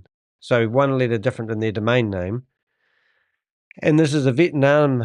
So, I don't even know if this is real and genuine. But if I said I was going to sign up for a NinePay credit card, I could get this mixed up with the real deal if this is the real deal. Do you know what I'm getting at? So yeah, but what you've seen as well, Danny, haven't you, is that a lot of these projects are named using names of pre-existing businesses. And so that makes it really tricky when you have a look for a review. You could be reading a review about Project ABCD, not realizing that there's actually an ABCD that's completely different, that's been operating for years validly. But that's not the one you're sticking your money in. Yeah, and Susie, we are reading your messages, but everyone else want to weigh in? We've got Susie's very knowledgeable in this. She should be on stage with us. She should come and visit us. Put your camera on. But yeah, so that's and I think BTCC Code is another organization as well. And then you've got BTCC, which is the same name. It's just ridiculous. Hey, let's carry on. I've got to read this paragraph. Let's go. Guaranteed collapse. Like all Ponzi schemes, MevBridge will run out of funds once recruitment slows, leaving most participants at a loss. This is the inevitable fate of all Ponzi schemes. Every single Ponzi scheme we follow falls over when the recruitment drive stops. How the compensation I plan think- works. MevBridge's compensation model is entirely recruitment-driven, with bonuses tied to downline investments. To qualify for higher ranks, affiliates must invest substantial sums and recruit others to do the same, perpetuating the Ponzi cycle. So we had a guy yesterday in the meeting, in this trade technology meeting, telling us that he, who at one point claimed to be working for the company, is now a paid employee, and he had invested $250,000, and because he had invested $250,000, he was in the same boat as other investors. And this is what they do. But what they don't tell you is often the time you'll find that these recruiters, or these leaders as they call them, and I hate the word, are doing it to, they're getting paid.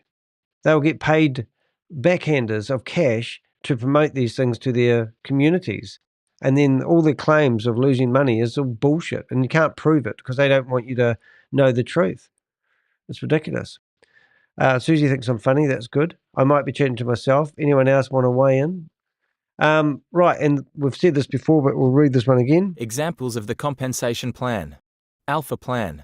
Invest 10,500 USDT and receive 2% to 2.3% daily, capped at 120%. Supreme plan. Invest 1,000 to 1 million USDT and receive 0.7% to 1% daily, capped at 600%. Affiliates earn referral commissions up to 12% and ROI matches up to 7%, incentivizing aggressive recruitment. This is not technology, it's a recruitment game. So I'm looking at this here, Rob, and I think, why would they be so mean and to cap it at 120%? And where does when it goes over the 120% money go? Yeah, that's actually quite bizarre, that, because it usually works the other way, doesn't it? Where the higher percentage is with the higher amount invested. An interesting thing, though, Susie's put up there about how Xavier's accesses an email account which uses Siddiqui, which is what some people think is his last name, Xavier's Siddiqui, as well as Xavier's Anwar, which was in that Bloomberg article. But Xavier's could have clarified all this by coming on a show. Didn't he actually say that he was going to allow you to interview him at some stage? Not sure. Yeah, I think so. That was when that day he put my phone number on the screen and got everyone to text me, and that's how we met Richard. Funny enough, he tried to copyright strike one of my videos, and he had to use his real name. And the name that he used at the time was a great big long hurrah of a name. And I know that when you go to put in a copyright strike, you need to use your real name that's associated with the account. And the account that he was messaging me on was 2 years old. And that's how I figured out that it might have been his real name. But no one else has used that name ever since. But that Kasuki name that you mentioned is, I think, behind MLM started using that at one point. But we've got him on video saying his name is Shavis Anwar. Which is quite ironic in itself. But hey, I actually think, I do believe that Shavis could actually be one of the human trafficked people, and he was probably in one of those traffic compounds and probably worked his way up the ranks. If you can't beat them, join them. And he's probably out in Dubai at the moment, because at a hotel that they're staying in, the Fountain of Towers, Tower number 3, Khan, which was Sam Lee's programmer guy, used to live in the same building. So going by Garrett Blakely, who's trying to get himself out of Dubai at the moment. If anyone can help him with accommodation, please let me know.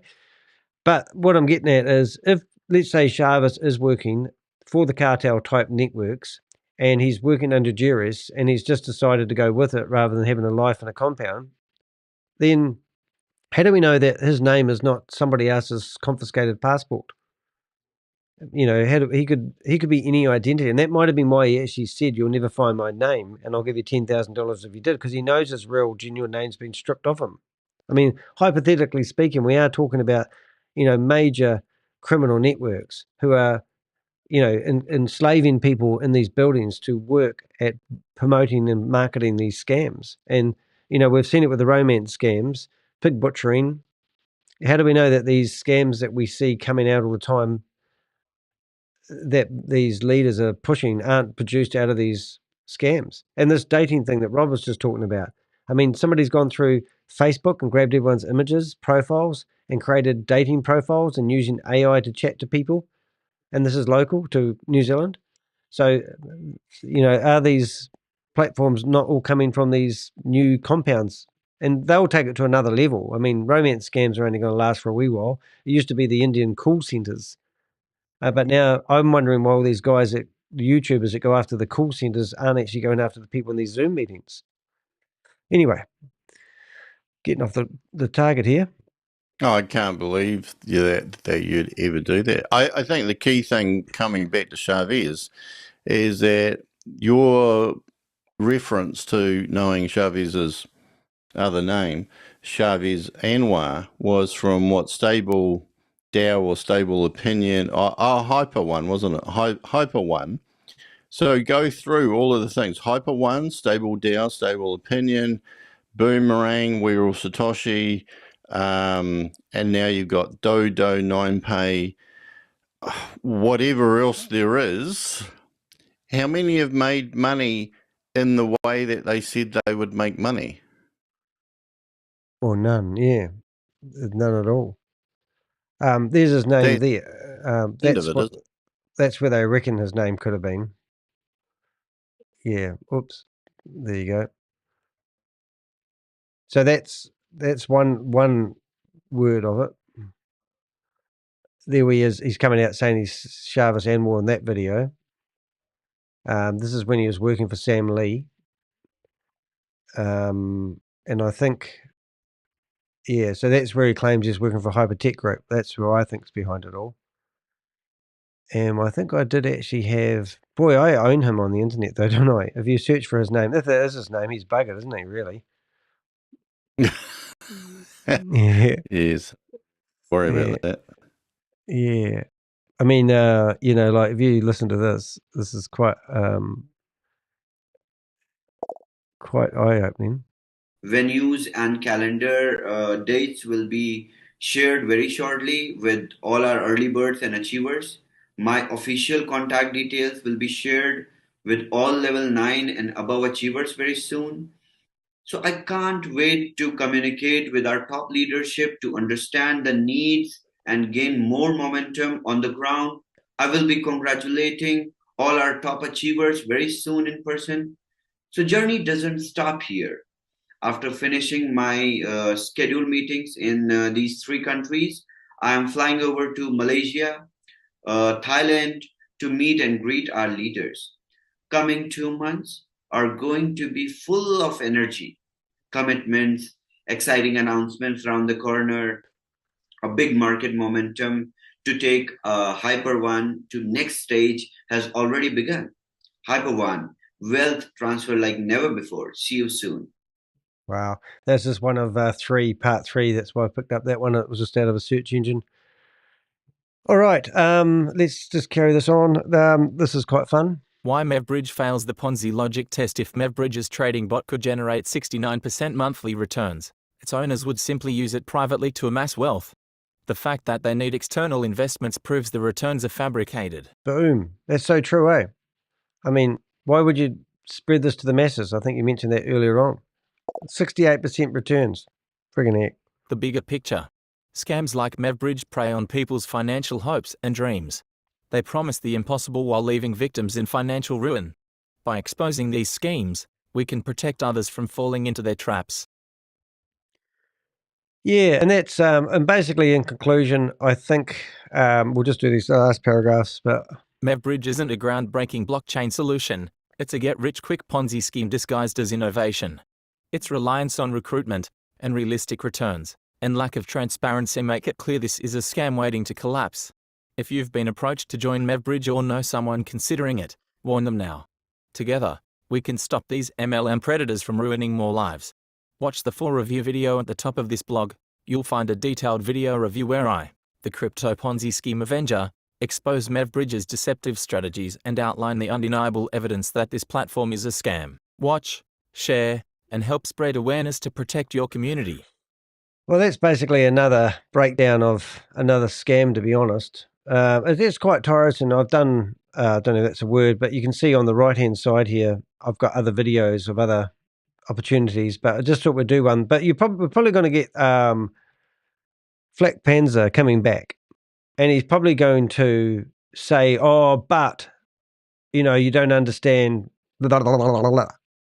And we'll have to come back, well, what part of these red flags don't you understand? Or they seem to have this thing where they will turn a blind eye to common sense. You know, it's like Shavis here, there's no relationship with Visa and NinePay. So what else do you need to know that every word that comes out of his mouth is just friggin' bullshit? Because he's already, wouldn't you, if I was in Bloomberg, if Danny DeHeck was in Bloomberg and they said that Danny doesn't know the arse end of a computer, I would probably try defending myself, or you have the right to reply.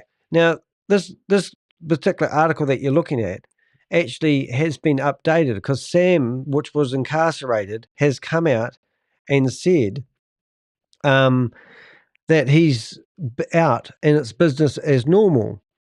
And they actually went back and updated this. So here it says somewhere in here that Sam Lee has updated Bloomberg with his right of reply, and they have to publish it, that he is out of jail. And after the red, what do they call that thing?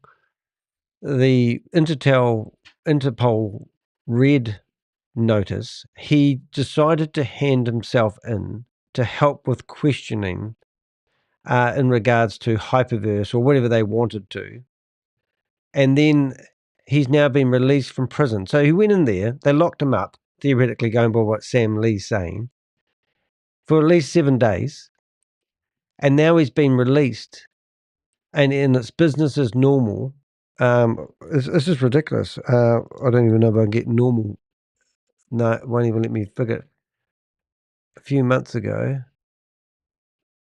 And so what I'm getting at is, why haven't Shavis gone back and cleaned his name and put the truth right if the claim of him not having a relationship with Visa is true and genuine?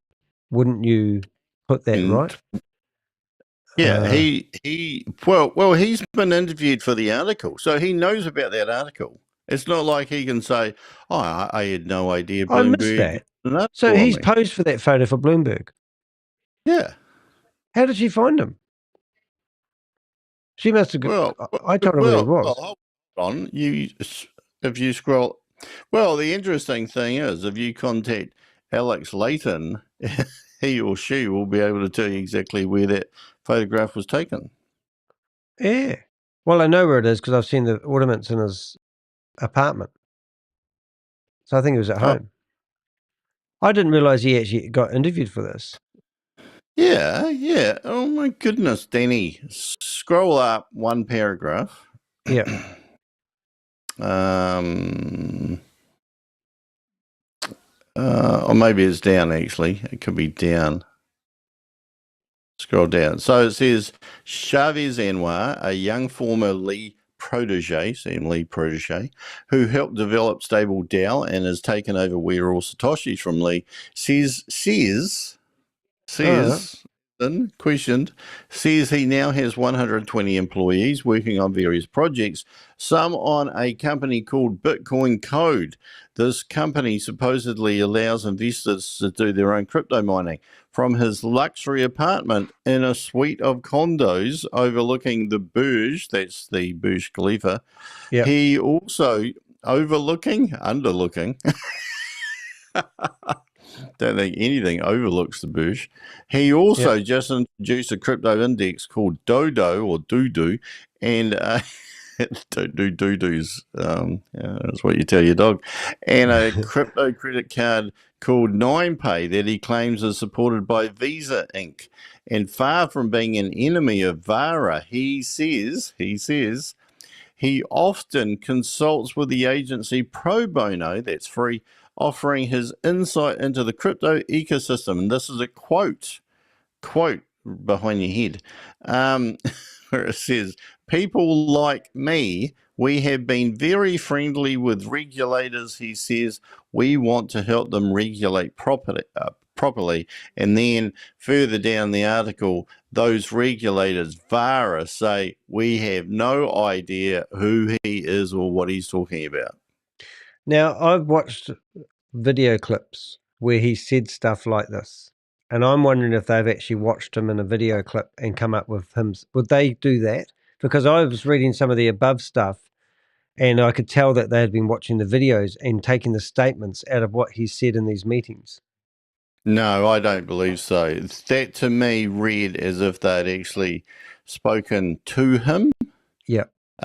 Well, you could ask. Well, I'm going to. Yeah, I'm going to ask Alice because I've got her in here, because that's actually I'll actually ask. Yeah, there she is.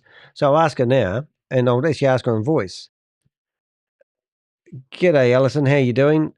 Hey, did you guys actually interview Chavis, and was he prepared to be interviewed? Because we're just trying to clarify. We're actually doing a live at the moment, but I'm just sending you a voice message while we're on the live, and I'd be love to know whether you or somebody else actually interviewed Chavis, and was it in his apartment or was it somewhere he wanted to meet? And I'd love to know more about the interview. And I love the statement about 9pay. And Visa not knowing who the hell they are. But anyway, yeah, if you clear that up, that'd be great. I'll just check that.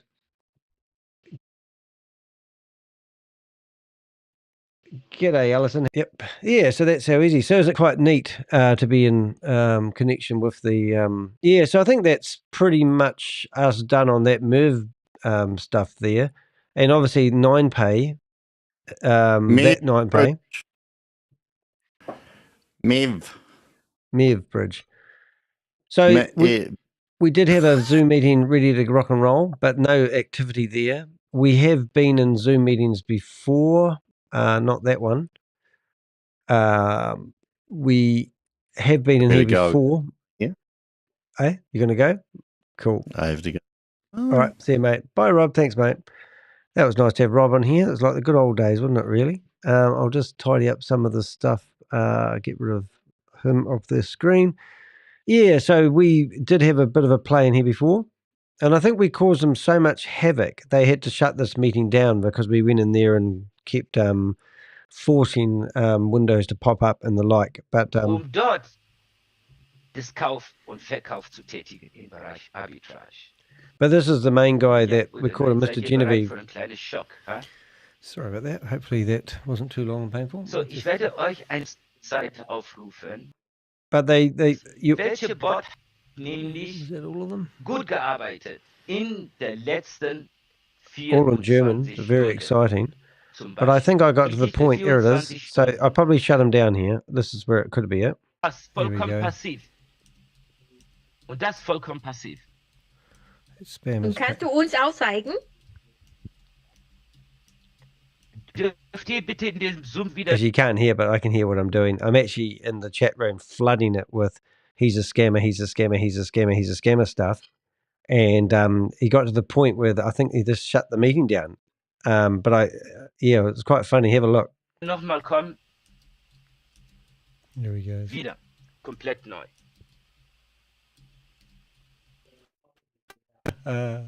Ended by host. Yeah, so that's when we have a victory, but meeting ended by host because we were flooding the chat room so much. He was overwhelmed and couldn't get rid of it. Hey, look, that's basically me. MevBridge, would love to have your feedback. We've done our best at warning people. I have quite heavy conversations with people who tell me I don't understand crypto. This is not crypto. I do understand multi-level marketing. I'm an expert at it. I can identify a mile away. We were hoping to get into their Zoom meeting and do a bit more in depth. Susie's done amazing in the chat room today. So I really want to thank you for your efforts and your comments and your wisdom. There's a lot of amazing stuff going on there. But 2025, I really want to do a big cleanup on these Ponzi schemes and scams. Maybe AI is the answer. maybe we can use AI to cause more disruption. When I went to the Global Financial Crimes Summit 2024 in Sydney a few weeks ago, a professor from the University of Sydney pointed at me from the audience, and she said the way to tackle these crimes that are going on at the moment is disruption, because the governments aren't actually doing anything about it. There isn't enough law. I had a conversation with a boyfriend of one of the girlfriends. His girlfriend was promoting one of the gold scams at the moment. And he said, I need rock solid evidence to, prove to my girlfriend. And I said, well, I can't give you rock solid evidence, but I can give you a cease and desist order from your government in Australia. And he goes, oh, that's not good enough. And I go, why isn't that good enough? Finished up after the conversation, we rang him up and talked to him on the phone and had a very, very good conversation, actually. And he said he's on my side. He wants to shut down these scams, but he said he wants some evidence to be able to go back to the people who are promoting these scams and tell them that they've been misled. And I said, well, it's quite hard to do. I said, you can go to Behind MLM and show them the logical questions and the reward structure. You can use simple business mathematics to say it's not sustainable doing what they're doing in business. And that's still not good enough. The first thing they will tell you is, Behind MLM is just extorting money out of people. They say claims like that. People would say, don't listen to Danny, he's just doing it for YouTube clicks. So I make about $5,000 a year from my YouTube channel. It doesn't really pay the bills, guys. And I spend 70 to 80 hours a week doing what I'm doing. I did 4 or 5 broadcasts yesterday, and I should be working and doing other stuff to make my living. I'm actually on the bones of my ass. So if you can support me in the channel, please do so by buying us a cup of coffee or saying thanks, or join the YouTube channel. Support me with a few dollars a month. It really makes a difference. I've got quite a few subscribers now, and I'm hoping that I'm going to get stardom. We should be in a documentary coming up end of January. Hopefully that will get us stardom. Maybe you'll get some traction then. But I get a lot of haters. I get a lot of people that don't know what else to do in business other than carrying on doing what they've been doing for years. And that is promoting these multi-level marketing opportunities. Look at Mars Honda Henderson. Here's a lady that promoted Trade Technologies for 3 months. They stole 91 million, so I heard, from mum and dad investors around the world. She was running a meeting yesterday with 400 people in it, playing a recording from Simon Lee, who was meant to be the owner, well, not the owner, but one of the people involved in the company. He was touted as one of the big top dogs who was behind it all. And when shit comes to shovel, or shovel comes to shit, or whatever it is, he goes, it's just a paid employee. And then he claims he signed some sort of NDA or a contract where he couldn't talk about what was happening. And then he claims that one of the servers have been taken by authorities. And then we contact those authorities. We, the Crypto Ponzi Scheme Avenger and the Avengers, contact people. And they said there has been no government seizure of any servers. It's an exit strategy from the company itself. And we're listening to this hour-long hidden, you can't, everyone in the meeting was, you must rename yourself to your real name. If you're in there as an iPhone in your Zoom meeting, we're going to kick you out. They spent 10, 15 minutes tidying up the room before they broadcasted the secret video they got from Simon Lee, who was meant to be somebody, and he had nothing to offer. All the leaders, the people that introduced you to these scams, they are the people that you need to go back to. Don't go back to your friend that introduced you to it and tell him to give you your money back. Was he a financial advisor? Why did he think it was true and genuine? This is how these schemes survive. That's the perfect storm. Literally,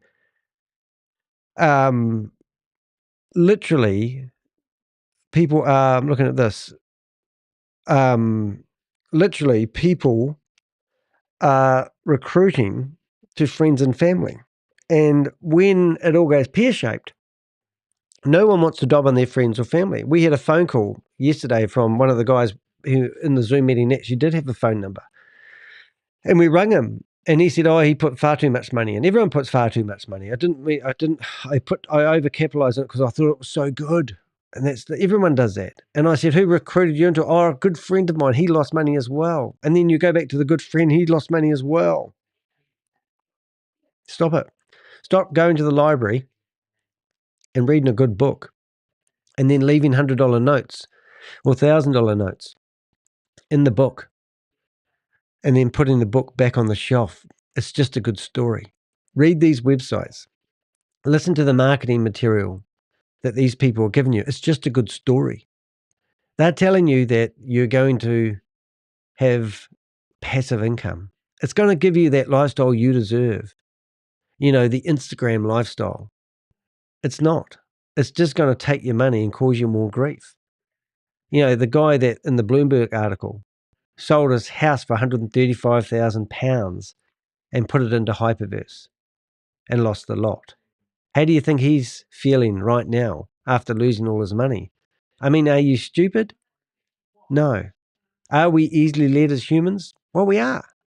We like things that stroke our egos.